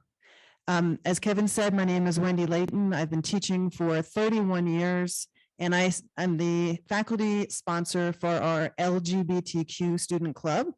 And in fact, it came up early on in the pandemic when we were online and struggling. The students came forward, and I thought they were going to ask for a GSA. But lo and behold, they said, no, we want an LGBTQ only club. And I said, okay, great, sure. And it was mainly for safety and support. And they're going strong. So kudos to them. And I'm here to present because New Mexico has taken a huge step forward in equality in requiring, for the first time in the history of our state, LGBTQ plus history in our public and charter schools. So thanks to everyone who's made that possible. So next slide, please. I was on the writing team for the social studies standards for US history, and it was quite a process. They were recently adopted in February, and those are published on the PED website for social studies K through 12. And then we just finished the New Mexico instructional scope, which is basically an intensive study guide, resources for teachers, etc. Okay, is there anyone here who can honestly say in their schooling experience, they learned about LGBTQ history? Okay, so this is a huge step forward, because if we don't understand our history, how can we speak up for ourselves? And it's not just for students who identify as LGBTQ, it educates all students, and as well community members, parents, and faculty. Okay, so this is about to change in New Mexico. Next slide, please. Okay, so we started in the spring of 2021 and wrote and researched. This was a huge process, so exciting. We were all very nervous because we know the political climate that was going on, if we were going to slave away and then this would just be erased. So having them adopted in February means that they're pretty safe. This is really important. And I want to say the PED, when I got the email from my head learner, who's actually a friend of mine and Jen's, I was like, what an opportunity, to be part of a process where we were going to revise the social studies standards for K through 12 schools, focusing on tribal sovereignty, social justice. I mean, I couldn't believe it, and sustainable futures. What an opportunity. There were teachers from all over the state, different backgrounds, educators. It was a very intensive intellectual process. And we had to go through many public hearings, et cetera. There was a backlash, but we, kept moving forward. So this is a done deal. Okay, so this is the first time that this is going to happen. Okay, so Jen mentioned the pink triangle. Next slide, please. Okay, here are a few examples of what could be taught. I mean, I teach these things, but this is now, encouraged and, required in the schools. So if we start with the pink triangle, I mean, I always sneak in, I'm a social studies teacher, so I'm always sneaking in, history when we meet as our club with the students. And by the way, the students in the club, the leaders are actually 7th and 8th graders. I was kind of looking to some of the older kids in the club to be kind of the leaders. And I have a couple 7th grade students that just blew my mind. Okay. One of them volunteered to speak at a board meeting. And because we were trying to raise funds for pronoun pins, which was a big deal, and the school gave us $200, very, very big deal. Because the students said, if it's it's voluntary for the teachers. We're going to start next year. And they said, if they see a teacher wearing that and other students see that, it helps break down the stereotypes, destigmatize, and it just it's a more open, safe schooling experience. So of course, Some of you probably know about the history of the pink triangle, which was used to persecute homosexuals, during the Holocaust. It was now turned around, and it's a symbol of queer empowerment and movement for equality. Okay, someone's got to know this. All right, yay, okay. So most people at my school, no clue who this is, okay? And so one of the most important civil rights activists that ever lived was a mentor to Dr. King. And he basically came up with the idea for the famous 1963 March on Washington. A lot of people will say, LGBTQ today, what is that? Why would we bother doing that? It has no value, or they don't even know what it is, or they think it's just about recruitment. It's part of American history. US world history, just like anything else, but with these new standards, it takes marginalized history. So not just LGBTQ, but Indigenous, people living with disabilities, all of that, and moves it more towards the center. Okay, so, this is important history to be taught. Forced by Edrien, go ahead. Okay, she was from the Greek island of Lesbos in ancient times and was known for her lyrical poetry. The word lesbian literally means resident of the island of Lesbos. Who was she? Yes, A+. Okay, next slide. Considered the greatest poet of Greece, ancient Greece. Pretty amazing. So don't yell out, please. Okay, so students learned about Stonewall in the club. We saw part of a documentary. We talked about it. And this activist, so important for people to know about, who led those riots, stood up for everyone. Of course, it is Sylvia Rivera. Okay, how many people have heard of? Okay, awesome. Next. This is the slide, okay? This is official. This is the first required performance standard for LGBTQ history in the state. And it's basically, what this means is it's 9th through 12th grade. So I served on the US high school history team, examining experiences, activism, and legislation impacting the LGBTQIA plus community. This is huge. Now, teachers can teach this in any way they choose. The instructional scope that's on the PED website, which I worked on, focuses on this and some other important marginalized history, ideas, links, like to Harvey Milk's famous speech, I Have Hope, and other resources. So this is super important. This, it's alluded to in other standards, but this is the big one, and this means US history, basically means US high school history.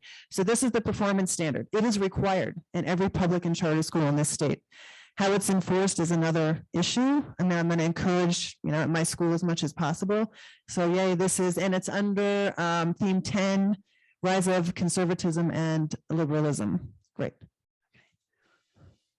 Okay, so we know this is a huge positive impact in our communities simply by raising awareness, having this taught in the schools, validating LGBTQ plus history.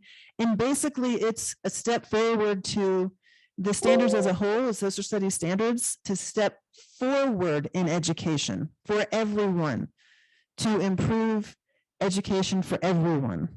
So when you're teaching LGBTQ plus history, it's not just for that population. It's for everyone, as teaching Indigenous history, the history of people living with disabilities, et cetera. It's so important to bring these marginalized groups to the surface in schools. And someone alluded to this earlier, by remembering those who came before us, like Bayard Rustin, who risked everything, who paved the way for us for equal opportunity in society and education. So I ask you, as we envision our future, take action. Do you know your own history? Can you teach others? This is, I suggested this to the state to offer this as a resource to all social studies teachers, about 20,000 in the state. A Queer History of the United States by Michael Bronsky. Get a copy, read it. Learn your history. Can you teach others? So I would say that's an action point that we could all take. And then again, the PED website, you can go on, look at the social studies standards, the instructional scope. I teach at Monte do Sol Charter School.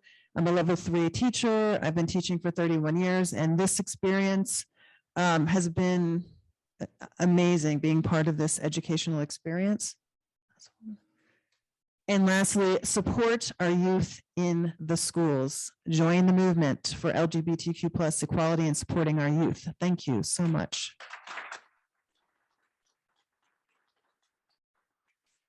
Thank you so much. Thank you. You have a question? I just wanted to add one thing.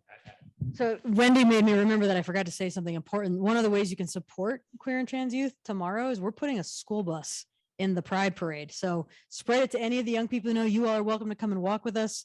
So schools are about our whole community, not just our students. So forgot to mention that. It's the first time school buses in the Pride Parade ever. So yes, ma'am.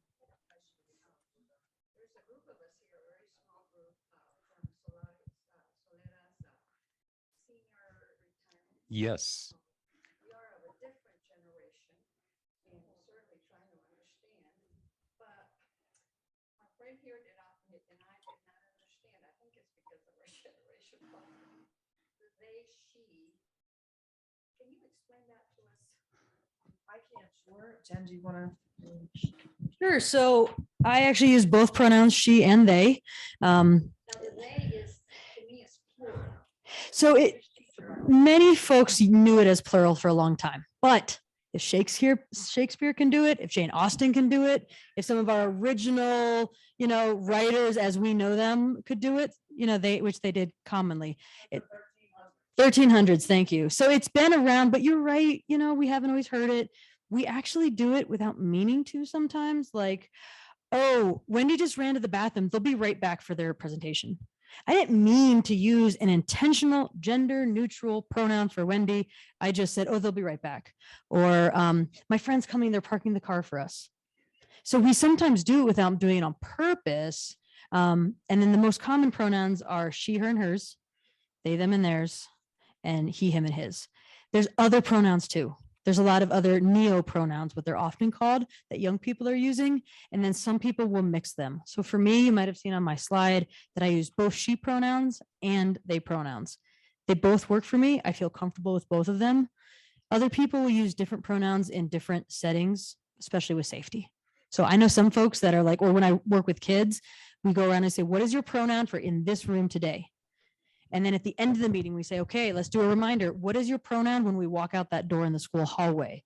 And you see them, do you want to be called he or do you want to be called she? Just to make sure that they're not being outed, but they have a place to be themselves. So, yeah, you're welcome. Most people in here do, but for a small group of us, maybe it didn't. Yeah.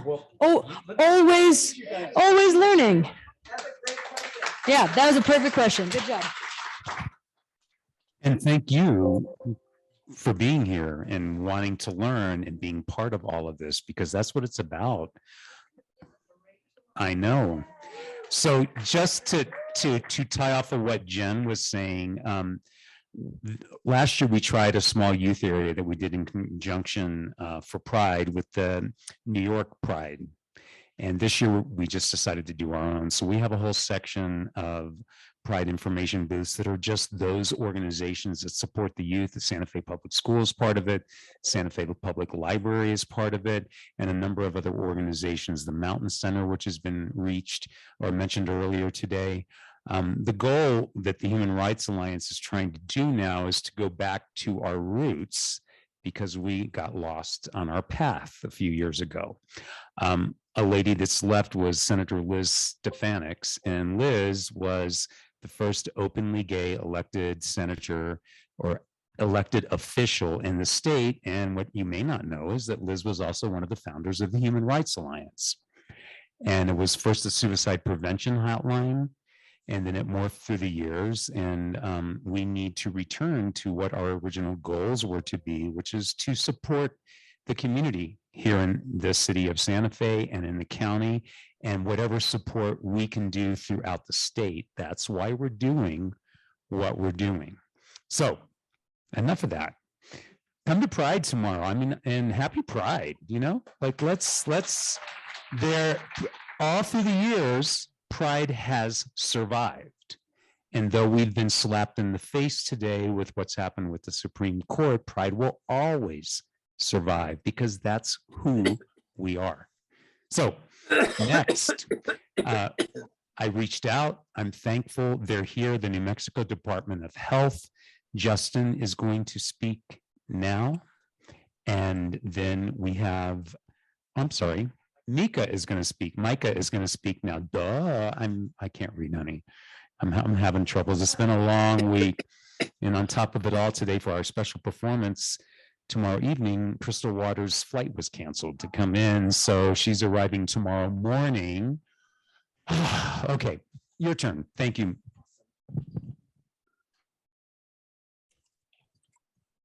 Okay. Hi, everyone. I'm glad there's a chance that we can be present, that we were invited, and a lot of people will think like, oh, boring data, which, yeah, there's data involved. And I want to say that data is important because most of the time we have been erased from data sets. We have not been included in studies. And that's why whenever people say like, oh, there's so many new trans kids because it's just a trend, I say like, no, nobody dared. First of all, they were not asked about their gender identity and sexual orientation. And second, nobody dared to actually put the cross where it belongs because there were repercussions and negative effects. So we were here all away. Now, finally, we have some kind of platform to say like, we need to be included into everything. So I'm totally agreeing. We need to sit on the table. We need to make the decisions. We need to tell straight cis people how to ask questions and include us because they will not ask us on the table. So I'm the HIV hepatitis surveillance coordinator at Department of Health, and I'm a trans man myself. And I'm actually very happy to be kind of reorganizing and building up this program to be more closer to what actually is happening in the community. You can go ahead. Okay, of course, slides are messed up, but that's always happening if you go from one format to another. And at DOH, we use PCs, and that's how it looks like on a Mac. So this is kind of the representation of individuals that live in New Mexico that are living with HIV. And like as before, usually most of the data was like just like sex at birth. So we had men and females in there. We didn't have any representation of like gender identity. So now the first thing I did is kind of dissect out to say like we have men, we have women, we have transgender women and transgender men. And I think it's important to not just like sum it up as transgender people like CDC used to do. Thankfully, they have been improving their data collection too. Because transgender women are the people that are actually hit the hardest when it comes to HIV infections. There's a lot of focus, and normally, like when we look at HIV infections, there have been some stigmatizing language around since the beginning, which always takes out like, okay, it's the gays that have HIV and it doesn't bother me. And I think that's what's happening also all over like the country now. It's like, oh, women, it doesn't bother me, or I cannot be pregnant anymore, or whatever excuse people have to exclude themselves. But in the end, they're coming for all our rights. So, and I think the next thing would definitely be LGBTQ rights. And me as a researcher coming from a research background, switching to public health, I know that women were excluded not just on every research study, they were excluded in studies for medication. Like a lot of the curriculum in medical schools doesn't have to do with women. Are taught the symptoms like, for example, special when it comes to heart attacks. There are certain symptoms that women have that are classified as, most of the time people say they are just a little bit crazy and sent home, although panic and anxiety are some of the symptoms that are specific for women when they have heart attacks. But nobody get taught that. So it has been an ongoing process. And now, I mean, that's like a hit in our face, but it's all over the place. So thankfully, we are a state where HIV new infections are relatively low. We have about 150 per year. When I look at the data, and you can go to the next slide. And I'm focusing here on transgender individual. The majority of our transgender individuals that are HIV positive are transgender women. When we look at how many of them are reported in our system, we have about 48 transgender women in total, like 1.2% of our recorded, like in our records, are transgender individuals. CDC says it's about 2% new infection per year among transgender individuals, but we know that in the end, the numbers are way higher. And that data collection is very important to get a real representation, to not just say like we don't exist, like people try to do. So I just put something together, and you don't need to know and understand everything. We basically, what we do in New Mexico is we check when people come get a new infection, how fast are they connected to care? Do they stay in care? Do they have access to medication? Are they virally suppressed? Because a lot of you know, and if you don't know, U equals U means like undetectable viral load, you cannot transmit HIV. So that's the ultimate factor that we want to achieve, like people that have HIV in New Mexico to have them virally suppressed so that there are less new infections, and at one point, hopefully, new infections will just be an exception. So here you see something, it's called the care continuum, and it has to do a lot with like people that are totally infected, and that's all percentage. Most of them, 70%, get connected to care relatively fast. Staying in care means like they at least have 2 visits at a HIV provider is lower, but when it comes to viral suppression, we are pretty good in New Mexico. We have about 80% over the years, and there's some variation, but that's also based on COVID, because people didn't seek medical care during COVID so much because people stayed at home. When it comes and we compare it to nationwide, we are by about like 15% better than nationwide virus suppression, and that's based on great programs that our prevention site has and working with the community directly. The whole picture changes a bit if we look at specific populations. And there's a lot of HIV prevention targeted to gay men.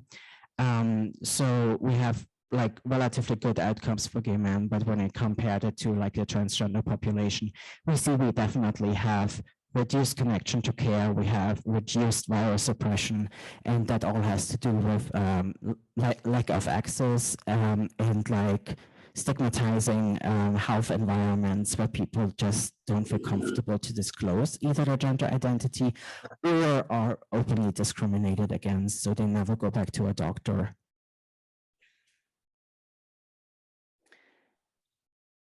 And here is something that I think it's very important to see, like on the side, it's like, basically it's, let me just grab that.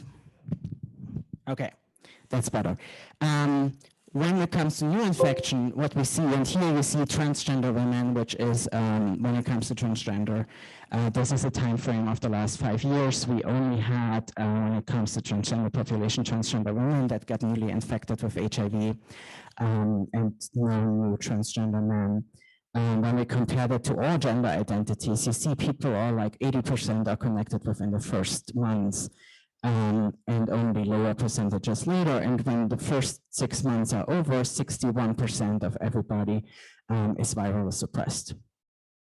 So that's a good time frame. When you look at transgender women in comparedness, like we see less people that are connected directly after the diagnosis.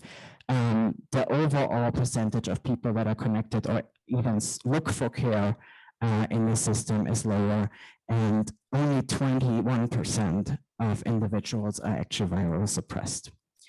And when we look at the burden of that, and here we talk about like 23 individuals, which I think is compared to about 750 that we have infection in non-transgender populations.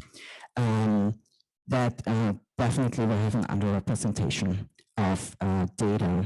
And when it comes to data, people use that for policies. So if we don't have accurate data, we don't collect important information, there's funding involved.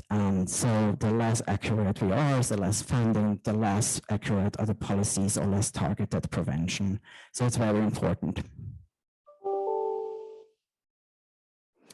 And so that's why I'm kind of saying, I mean, we're lucky in New Mexico that there has been like a change in policies, and now policies are in place that actually ask for the so-called two-question format, which means like sex assigned at birth. And Adrien, we're talking about that, and I'm super happy he's here, and gender identity. And so those policies are in place since I think beginning of this year, or even last year, I think beginning of this year. Anyway, which is great. So I have been working together with the team at DOH to implement like questions that are more appropriate to ask. A lot of diseases we just ask for sex assigned at birth and no gender identity. HIV, of course, is something that is more developed, has to do with the LGBTQ community and big frames. So that's why questions are asked or should be asked, but a lot of other diseases we now implement like sexual orientation and gender identity, so G questions.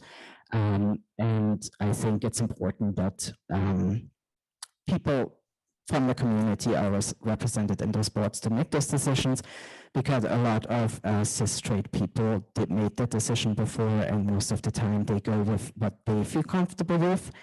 And I feel like we're in a time where I don't want to take care of how other people feel comfortable about my existence.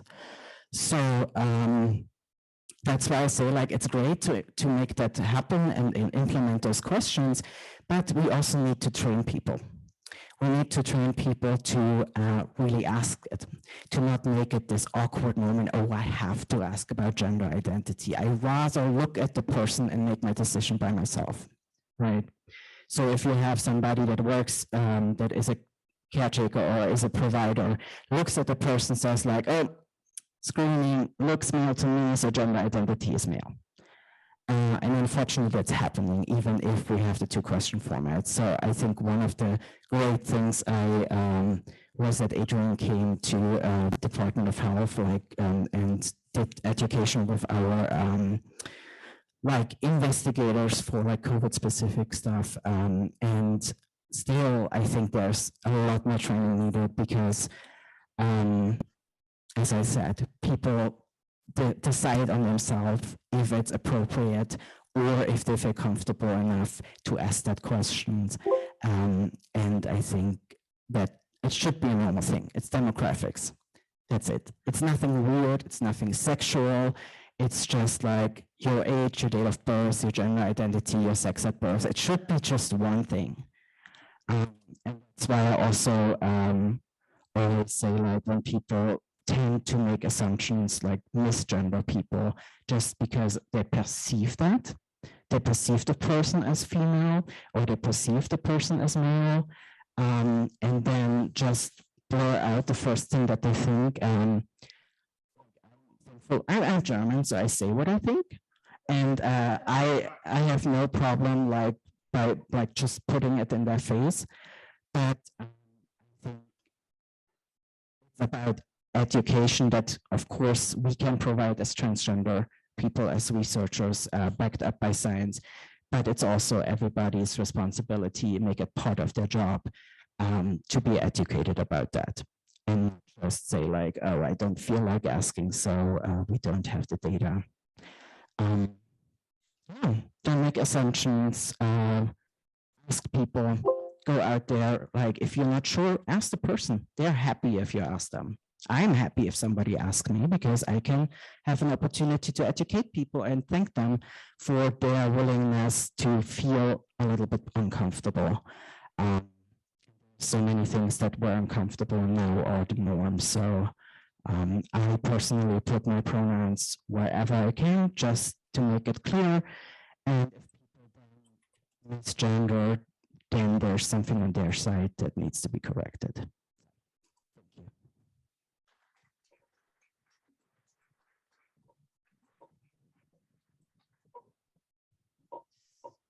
Thank you. Did you guys know a lot of this stuff was going on in our Department of Health here in the state? It's important. Another person, I tried to introduce him first, but now I'm going to introduce him. It's Justin from the New Mexico Department of Health. Garoutee, am I pronouncing that correctly? Like Guardians of the Galaxy group. Yeah. Okay, Galaxy Group, got it. Thank you. Everyone, can you hear me okay with the mask on? Yeah, okay. If you could go to my slides, please. Yes. My name is Justin Garoutee. I use they or he pronouns. Both of them are fine. And I come to you, I was born and raised in Antonito. Does anyone know where Antonito is? Yes, Southern Colorado, 6 miles across the border. It's more New Mexican than Coloradan. Literally, my mom is Mexican-American. The Archuletas and the Jaramillos are my family up there. My dad's from Grants. He's French-American. And I am so lucky to live here in Santa Fe. I live here with my husband and now working at the New Mexico Department of Health. I've been the Health Equity Director for the past 2 months. Before that, I was with the Environment Department for 2 years doing strategic initiatives there. But yeah, I'm definitely closer to my passion, and I'm so lucky to be able to work on implementing Executive Order 2021-48, which some of you in here have worked on, pushed the governor on to put into action. And I'm excited to talk with you about how we're going about implementing that today. One of my key community partners, Marshall, is here. Robert Sturm, as well as another person who's really helping to steer this and make sure we do it right across all of the executive agencies. So all of the agencies under Governor Michelle Lujan Grisham. Next slide. So first, before we start, on behalf of all of the colleagues at the Department of Health, I want to humbly acknowledge that we're on the unceded ancestral lands of the original peoples of the Apache, the Navajo, and the Pueblo, past and present. With gratitude, we pay our respects to the land, to the people, and the communities that have and continue to contribute to what is today known as the state of New Mexico. Thank you. So for today, these are the main things I want to talk about. I want to explain what this executive order is. It sounds real fancy. It's quite simple, actually. Simple in essence, harder to implement, but we're doing our best. Want to talk a little bit about why SOGI. SOGI is sexual orientation and gender identity. That's what that acronym means. Why it matters, especially in state agencies. How we at the Department of Health are supporting our other agencies to implement this. And I'll take any questions that you might have as well. Next slide. So this executive order, it started on August 16th, 2021. That's when Governor Michelle Lujan Grisham signed this order. What does it do? It directs every executive department. So think the Environment Department, think tax and rev, think motor vehicle division, think environment department, Office of African American Affairs, all the state departments are now directed to collect voluntary SOGI demographic data internally within their own organizations among employees, but mostly this focuses on externally as well. So how the goal is to figure out how we can improve access to services so that we can ensure health equity for LGBTQ folks across New Mexico. Right now, we don't know. We don't have the data to show if people have any barriers, if LGBTQ folks have barriers to accessing services, whether it's at the motor vehicle division getting your driver's license, or at the Department of Health trying to figure out what to do about COVID, or a number of other issues. So that's the goal, is to really try and, as the health equity director, I say my goal is to break down barriers so that all can be healthy, right? That's what we're trying to do, remove any of those barriers. And this is trying to do that through the executive agencies for LGBTQ plus folks. Sorry, it is harder to breathe in these masks, but how will this data be protected? So that's, an important question, right? We're not collecting this data just for fun. We want to make sure that when we do collect this data, we use it to break down some of those barriers.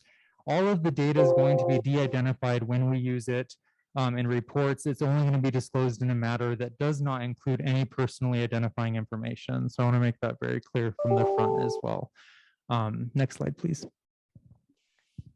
So what? So like we heard earlier, 85,000 about LGBTQ folks or 13 years and up live here in New Mexico. These are our families. These are our friends, our colleagues, myself, identify as a genderqueer gay man. And LGBTQ folks suffer from numerous inequities. So things that are unjust, unfair, that aren't, that we can avoid in terms of accessing services. And this is not the result of someone being LGBTQ. Right? This is the result of ongoing stigma, discrimination, violence, unequal treatment, lack of culturally relevant services, like Jen said earlier. This is why we have these inequities. These are the barriers that we're trying to break down by having some more data so we know where to break down the barriers, where the barriers exist. Next slide. Furthermore, LGBTQ folks are more visible than ever in the media and popular culture. But like I said, we don't have much data. We don't know necessarily how LGBTQ folks are doing in all areas of our lives. Around health, well-being, these are demographics, just like my colleague said earlier, same as, what's your name, what's your date of birth, what's your ethnicity, what's your race. Now we're adding on sexual orientation, gender identity, things like that. And this is where this effort really comes into play, because without this data, like I said, we can't begin to dismantle these barriers within our own agencies throughout the state. Next slide. So I want to point out the executive order doesn't name a lead agency. It doesn't say Department of Health, go do this, go make sure that all the departments do this too. It directs all the agencies to do it. However, we do have expertise within the Department of Health. We have partnerships with community members. We want to try and set everyone up for success. So we're working with Department of Game and Fish, with the State Personnel Office, with the Environment Department, trying to offer them some guidance and how to move forward.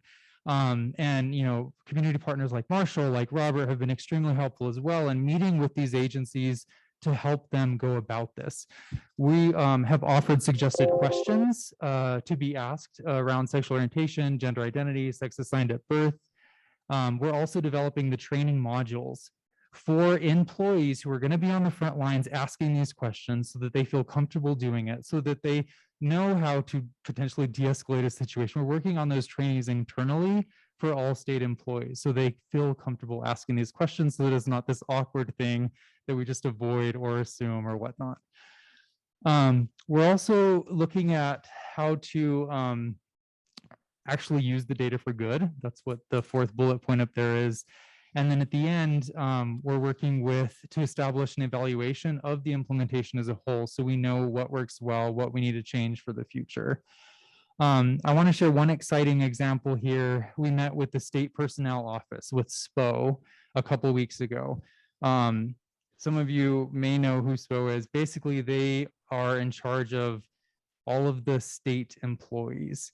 And we're hopefully this fall going to add sexual orientation, gender identity, and pronoun options for all state employees to add voluntarily to their employee files, basically.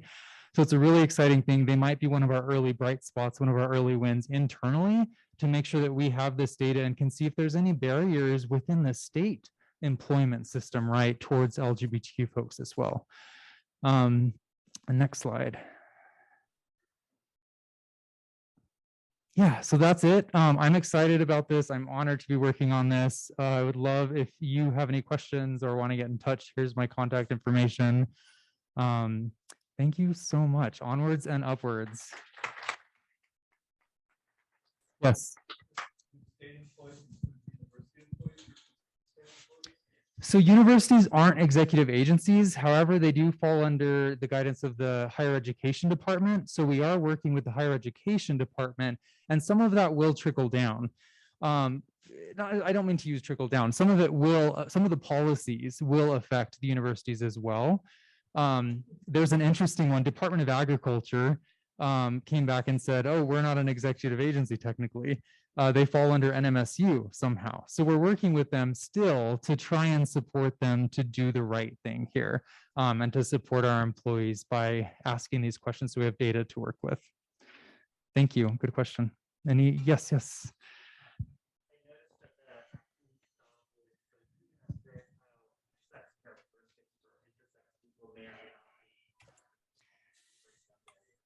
Yes, that is a good question. And that is a conversation we've had in terms of adding those questions. Some state agencies do want to add intersex related questions to their surveys or to their questionnaires that they're already using. And some state agencies aren't necessarily there yet.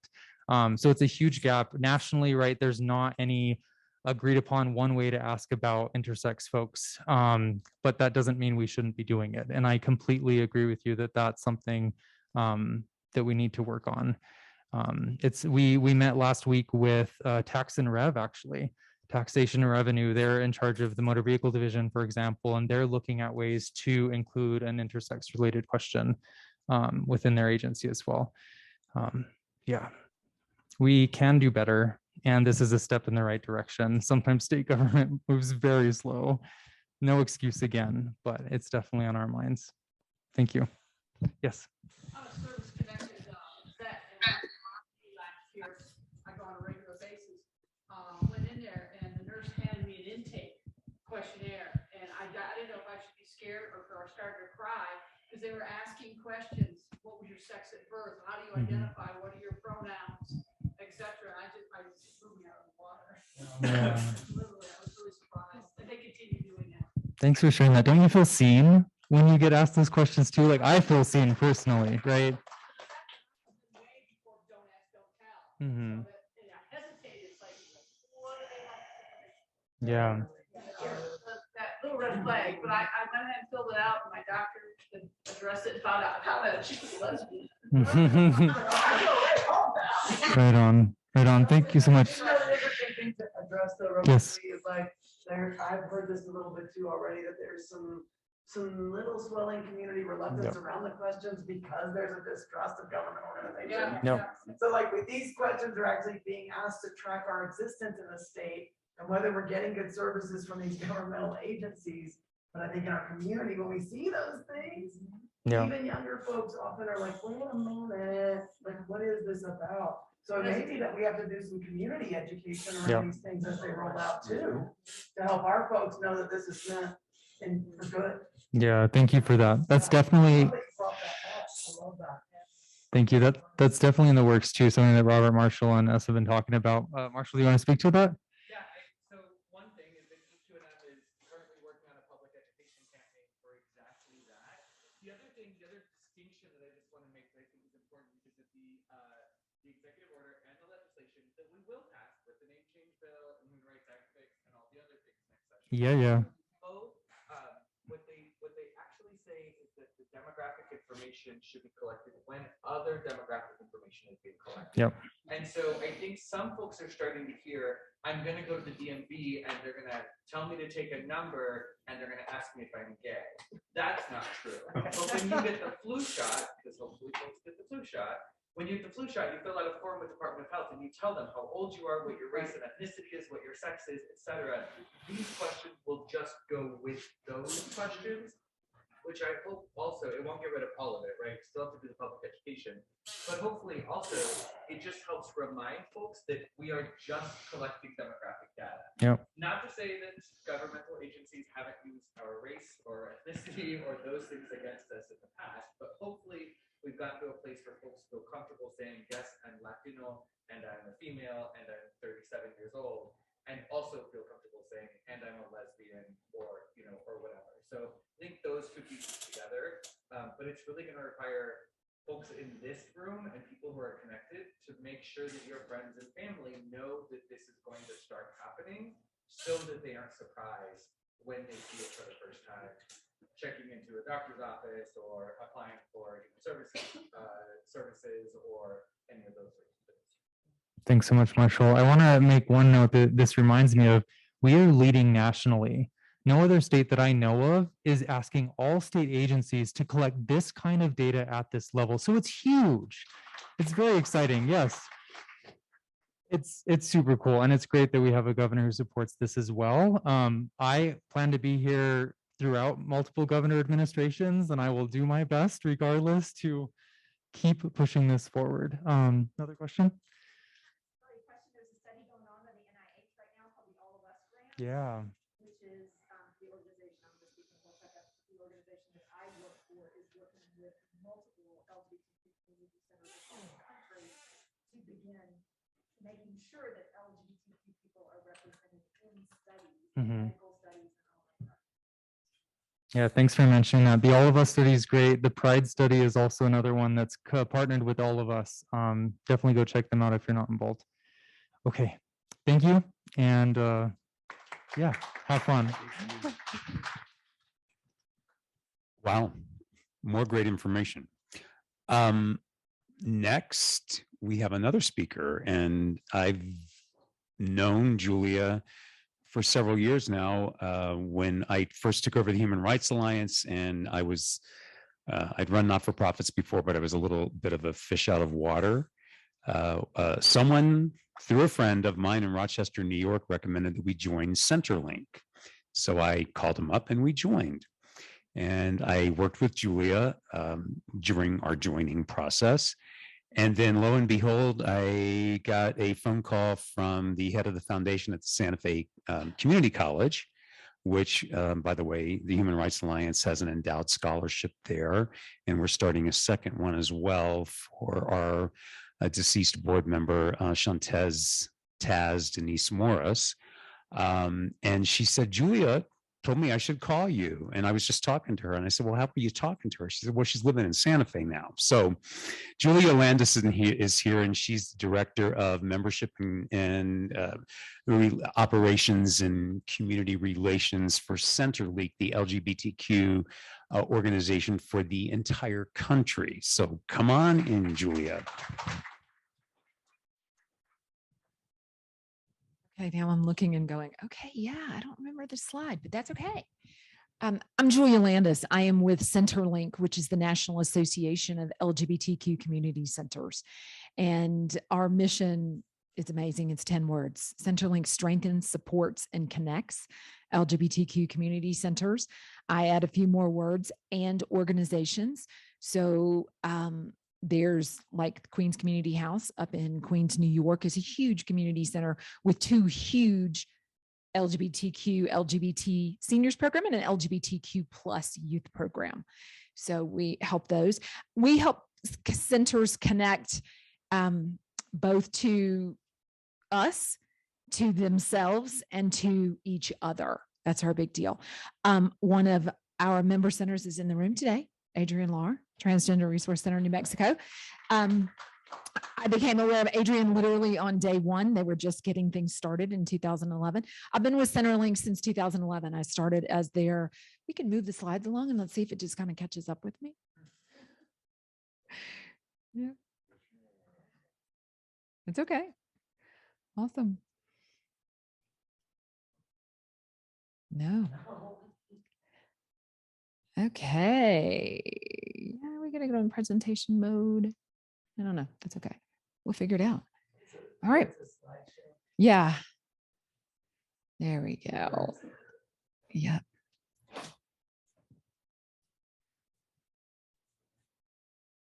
Okay. There we are. Okay, so we're going to look, and you can come to the next slide at, and how they serve their communities. A couple of things as I'm sitting here listening is the things that I've been talking about as far as the data with the health department and SOGI data and the whole nine thing, where our health link department is immersed in it every day in SOGI questions, and I teach on it. So it's really awesome that this is happening in a state I've chosen to move to and now live here, which is very, very cool. So Centerlink, as we talked about, strengthens, supports, and connects LGBTQ community centers. And we also act as a voice for the LGBTQ community centers and national grassroots organizing, coalition building, social activism. We have a whole department called Action Link, the Community Action Network, that I like to tell folks, Nancy Pelosi's office has us on speed dial when they need to get into the states and they need to know deep into a state. They come to us because we've got centers. Centerlink touches on a daily basis more LGBTQ people. Our centers, our member centers do, 303 of them on a daily basis than any other national LGBTQ organization. We touch more LGBTQ people daily. So when they need to know, need somebody to come testify, need any of that, they consult with Centerlink. Next slide. Thank you. All righty. Founded in 1994 by the executive directors of the then 5 largest organizations. They were getting calls on the daily about, how do I do this in a center? How do I start a center? Do you have a job description for this? I'm having trouble with my board. So Centerlink is the center of the wheel, and we make sure that you don't have to reinvent that. There isn't any program that hasn't been done, anything that hasn't been experienced by another center that we can't share with each other. We have 48 states, DC, Puerto Rico, international, and Australia, lots of centers in Canada, Colombia, China, and Uganda. Recognized by the White House as a champion of change. Our CEO was in Washington, I believe last week for Pride kickoff with President Obama and Dr. Biden. GuideStar Platinum level, all the good things. Next slide. What we do. And I think we could probably go to the next one.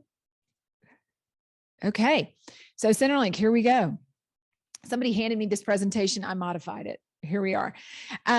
We've got, I call it 4 main programs. We have it was Leadership Centerlink, and which is what I work with Kevin and the Santa Fe Human Rights Alliance on, which is development of a center from zero to center to space, leadership development for an ED, a CEO, and a board. We do lots of board retreats, board boot camps, board chair boot camps, strategic planning.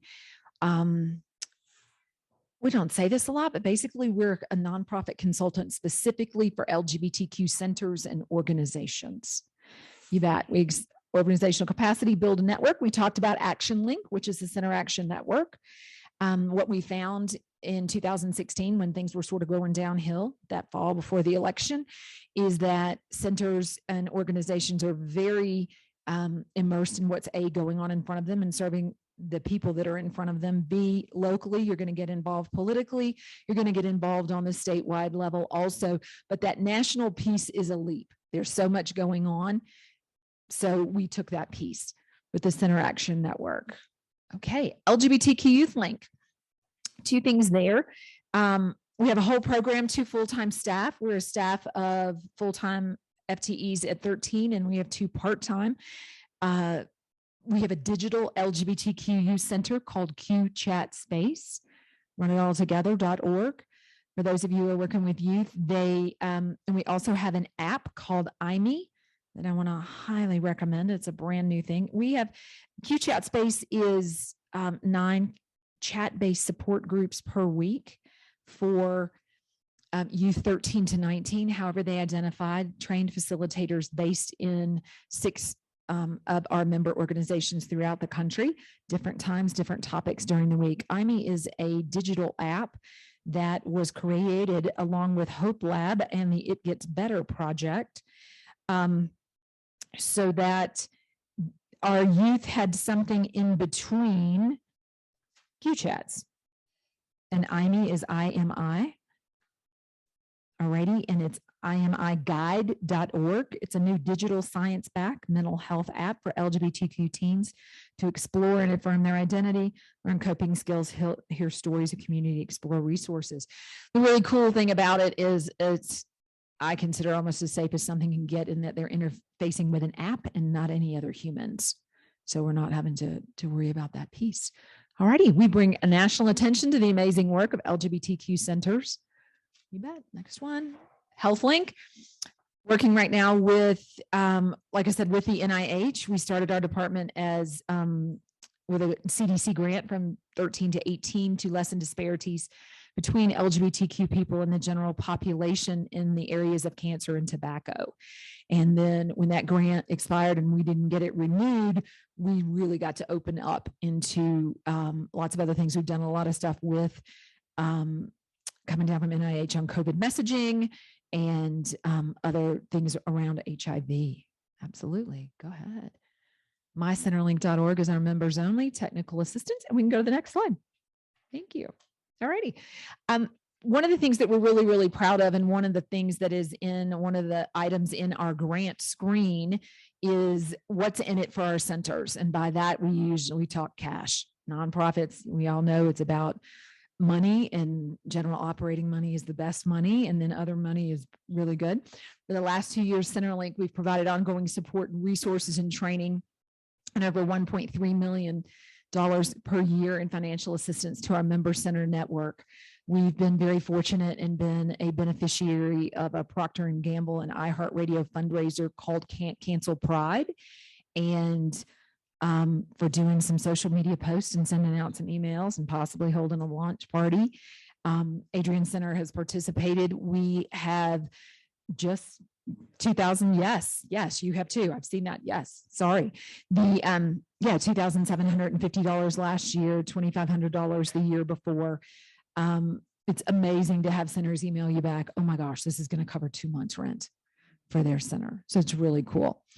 Member centers provide critical services. Our centers went from March the 1st, and we were much smaller, only at 2020, only like 250 centers, 260 centers at that time. And of those, I would say 150 had space and brick and mortar, and everybody working. To 2 weeks later, everybody had to make the pivot to virtual programming. We were really fortunate that Centerlink had been a hybrid organization since 2019. So we had literally figured it out, and we're really able to help our centers move through that. And then these are some of the ways throughout the pandemic, that we've helped. Prior to COVID, 21% of our centers had some type of program or service available online. And by July of 2020, 94 of our centers offered online programming, and roughly 74% of those centers are planning to keep at least some of those online program services after the pandemic.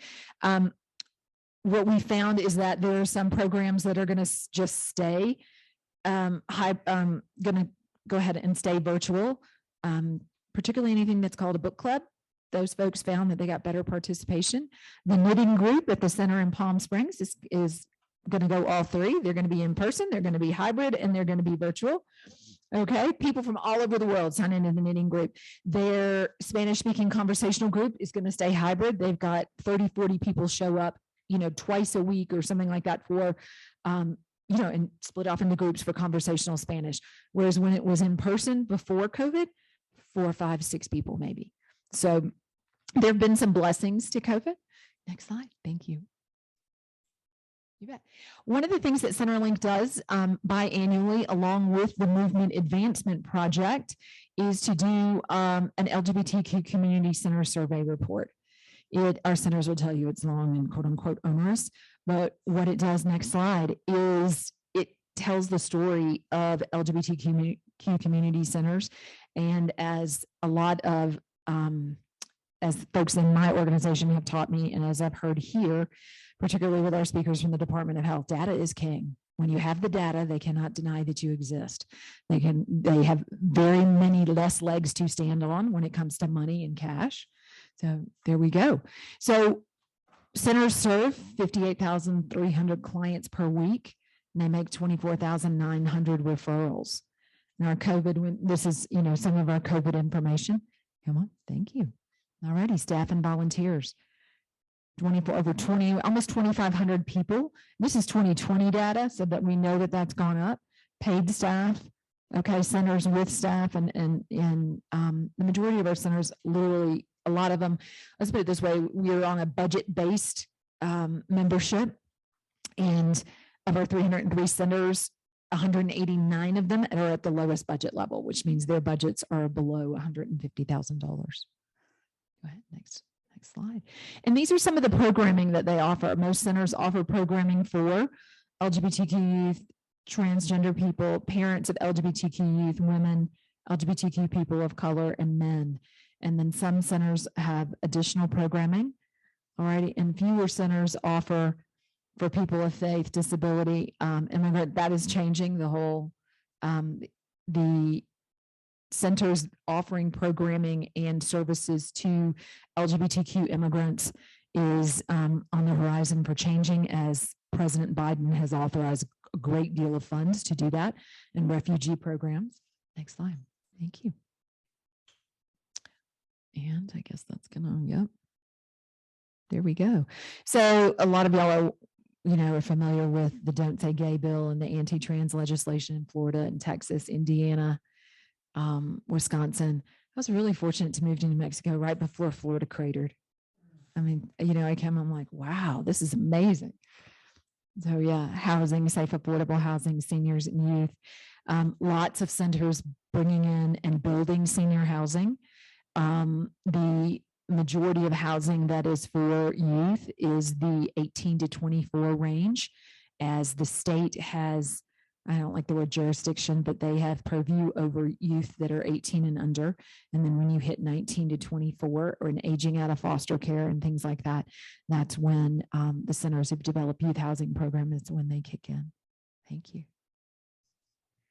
All righty. We have LGBTQ centers in 48 states. I ordered maps to put them up behind me so that you see them in the thing, and just put it up there for Iowa and Wyoming. Those are my outliers. So once yeah, there we go. Yep. Yeah. And how you can get engaged basically is find your local LGBTQ center or organization that's growing. Here we are, Santa Fe Human Rights Alliance. Those of you who are in Albuquerque, it's the Transgender Resource Center of New Mexico. Volunteer your time and talent. If you have treasure, they would also appreciate that. If your center has a food bank, please donate. Donate clothes to centers that keep clothing closets for their clients. And this was not my original slide deck. LGBTQ Health Link can be found here. Feel free to join. All right, any questions? Can I answer any questions? Provide additional information. Yay, got it all. Thank you. Thank you. So we have one more speaker, last but certainly not least. And then in the process of this presentation, I just got a text from the police department that there is a pro-life rally going on tomorrow at 11 o'clock at the Roundhouse. It's already starting. Just remember one thing. One thing is, as an organization, the Human Rights Alliance cannot promote candidates. We don't do that. We advocate for rights, and we advocate to help our community thrive and to support communities around the state and to support the organizations that have all been here today. But I will tell you this, if we change governors, the governor controls the health department. So think about it. Next, we have an ally in the city of Santa Fe. The new city manager is the one and only John Blair, and he is here to make a presentation today. We thank Mayor Weber for his insightful choice of this amazing man who's done so many things that I'm just going to sit down and let him talk.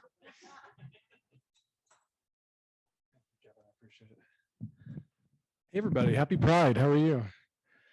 I'm sensing you've been sitting for a skosh, so I'm a fast talker anyway. I'm John Blair. I use he, him pronouns. And before I start my stuff, I'm proud to tell you, before I was the city manager, I was working at the regulation and licensing department, helping to stand up the cannabis industry after we legalized it. And we totally began collecting SOGI data, and we replaced collecting salutations with collecting people's pronouns. And so every little trickle helps sort of get that to be a normal thing. And one thing that we actually, Marshall, in addition to what you said, we have found that it also helped to be a way to educate potential allies who would say, well, why would they want my pronouns? What is that about? And it really opened up some conversations, at least within that cannabis community, about things that were important to our community. So I think I have a PowerPoint presentation here somewhere. What I'm going to tell you, perfect. Yeah, looks great. What I'm going to tell you as I start is we're very lucky in Santa Fe. Former Mayor Javier Gonzalez was a real pioneer for us, leading his queer leadership in Santa Fe. Currently have Councilor Sig Lindell, who is an out lesbian representing us here in the city of Santa Fe. And I think, without being 100% sure, I think I'm the first openly queer city manager in the history of the city of Santa Fe. So it was exciting for me. Yay! It was exciting for me to find out that we have a ton of queer folks working across city government in every department and in every division. And that's been really exciting to see. And so we're actually going to have a really great turnout tomorrow at the Pride Parade. If you come, going to have a police car and a fire truck and a recycling truck and a lot of both queer people and allies there with us as well. So we're super excited about that. Should I use the clicker, or do you want me to boss you? Is that cool? All right. So here's some of the cool stuff that's already going on at the city of Santa Fe. So for a long time, Santa Fe has been a leader in queer policy. So for a long time, we've had a policy in place that supports domestic partnership. The country has moved on clearly in that regard towards marriage and other options.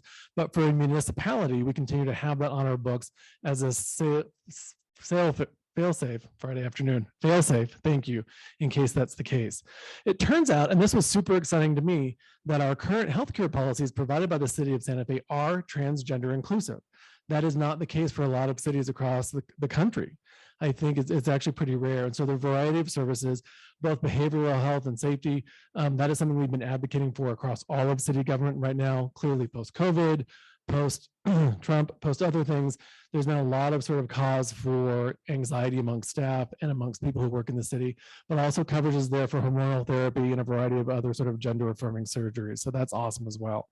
One of the things that we're working on right now, that there will be legislation introduced in the next week or two by Councilor Lindell and other queer leaders, is about broadening our employment discrimination policies right now.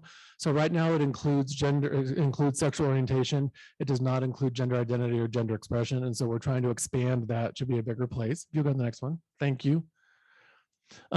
This is just to give you a quick glimpse of some of the ways in which the federal funding that the city gets and some of the money that the city generates from its own community is going to support LGBTQ youth, LGBTQ plus seniors, people who are living with HIV and AIDS. And so there's very much a conscious choice from our community health and safety department that all of the sort of social programming that we do, that we are taking into account. How is it affecting the queer community broadly? Go ahead. I'm a super fast talker. So it turns out, actually, this is something that we're going to actually ask the governing body to vote on. And the governing body is the inside term for the mayor and the city council when they have their next city council meeting, is that Santa Fe Public Schools has a policy in place that's anti-bullying for youth when they're in the building, when they're on the grounds. Well, what happens after school when they go to the pool or they go to the rec center or the public library? So there is an existing policy within the department right now that we are going to be expanding, asking the governing body to vote for and validate, that will allow us to be in a place to provide additional education. So when you show up at the downtown library, there's a sign on the door that lays out what the ground rules are, that people know that bullying is not tolerated. I was a kid who grew up jumping back and forth from Lafarge Library and Tino Grego Pool, so that would have been because I was running from the bullies at the Vargas Junior High. So that would have been a big deal for me to have that sort of safety at the time. So this is the thing that we want to do to protect our kiddos. A couple of things that we've been doing right now, some of which are small, but we're trying to increase the representation of our government. The thing that I think is biggest for me is that for the first time ever, we've identified a liaison from our police department to the LGBTQ plus community. Detective Jill Feaster is going to be the liaison. She is a lesbian, or she identifies as a lesbian. And beyond just sort of having her name and phone number on the website, we're going to be working to identify, probably with Kevin and others, ways in which we can have some proactive engagement throughout the year, every year, make sure that people feel like they're being heard, that they're protected, that they're being safe. And so that's a big deal for us. We've identified, you'll be surprised to find out who it is, within the city executive suite. I've been identified as the LGBTQ plus liaison for the community as well. And again, this is about ensuring that we're doing all we can to make sure that the queer community in Santa Fe feels represented in what we're doing in all parts of Santa Fe government. And then some of you may have seen, and Kevin was kind enough to come, we had a ceremonial flag raising in front of City Hall. I don't think it was the first time. There's a strong belief that Mayor Gonzalez, it happened while he was mayor, but we raised an inclusive pride flag in front of City Hall. It's going to be there through the rest of June. And we read a proclamation that Mayor Weber put forward that he'll be reading tomorrow at the end of the parade route that talks about the importance of the queer community. And so just we're trying to do big things, we're trying to do small things, a little bit of everything in between. Next slide. All right, and then the final sort of things that we're working on that I wanted to sort of lay out is that the city charter identifies some human rights classifications that are protected. That is not something that we can change at city government or that I can manifest as the city manager. And so we're gearing up actually for the next charter review that comes up. And so one of the things that we'll raise is to ensure that sexual orientation, gender identity, and gender expression are included in the other protected classes within the charter. That being said, there are also ordinances that the governing body does vote on, and that we can affect. And so what we're working on is expanding the non-discrimination policy within the Human Rights Ordinance of Santa Fe that currently recognizes age, religion, ethnicity, other sorts of classes we're familiar with, to ensure it also includes sexual orientation, gender identity, and gender expression. So that's sort of a big thing that's coming forward for us. And then we're going to sort of try to be creative. So we're not necessarily going to create a Citizens Police Review Board, but that's an option. Maybe it's time that Santa Fe creates a human rights commission that's not just about the queer community, but about all people, where any sort of concerns or issues can be raised, things like that. So that's some of the stuff we're doing. And I recognize it's probably 4:58, but feels like midnight. Let's go to one more, I think. This is the last one. And I'm not gonna make you watch this. So I gotta get worked. I couldn't figure out how to do it. But so this is just what it looks like in front of City Hall right now.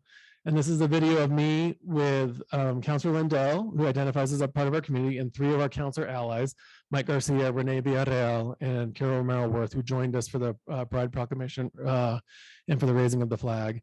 And so really what I want to make sure is clear is that how important the queer community is to Santa Fe, that you have allies and friends working in city government, and that our door is open to you if you have ideas, concerns, if you need help, whatever it is.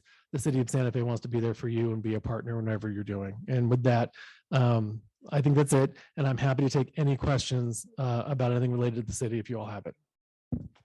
Yay. I'm caffeinated if you couldn't tell. Thank you. All right, thanks everybody. Please come out tomorrow. It should be great. Thank you, Kevin. Thank you. Thank you, John. Well, even with the tardiness of starting this event today, we managed to get finished almost on time. Thank you very much. Thank you to everyone who is on the Zoom, which may not be many right now at this point. This whole meeting was recorded, and people will be able to view that once we get it set up on our website. So now we start the weekend of fun activities with our women's dance tonight. Yeah, we're gonna shake it and bake it and break it too. And tomorrow we start bright and early on the plaza setting up, but we have Pride on the Plaza. We have a parade starting at 11:30. The governor will be definitely coming for that. She is the Grand Marshal. Yay. Teresa Ledger Fernandez is coming, and we're very honored to have Congressman David Cicilline here with us. He is the chair of the LGBTQ Equality Caucus for Congress, and he's from Rhode Island, and Teresa is dragging him here to our event this year. Woo! Okay, and then we have a diversity party tomorrow afternoon from 3 to 8 in Borough Alley that we are shutting down. This is the first time we've ever done anything like this. And then we have a fabulous dance party in the evening if you want to come out and shake some more, starting at 8:30 and going to 1 o'clock at Tumbleroot Brewery with Crystal Waters. And we have a closing wind down tea dance on Sunday from 1 to 5, excuse me, again at Tumbleroot, but outside. So thank you very much. I appreciate that you're here. I appreciate that you supported this. I appreciate all of you who came out to share your information. We just need to now decide where we're going to go from here. But I think there's only one way to go. Straight ahead, sort of. Yeah, and having a good time. And thank you very, very much. Yay.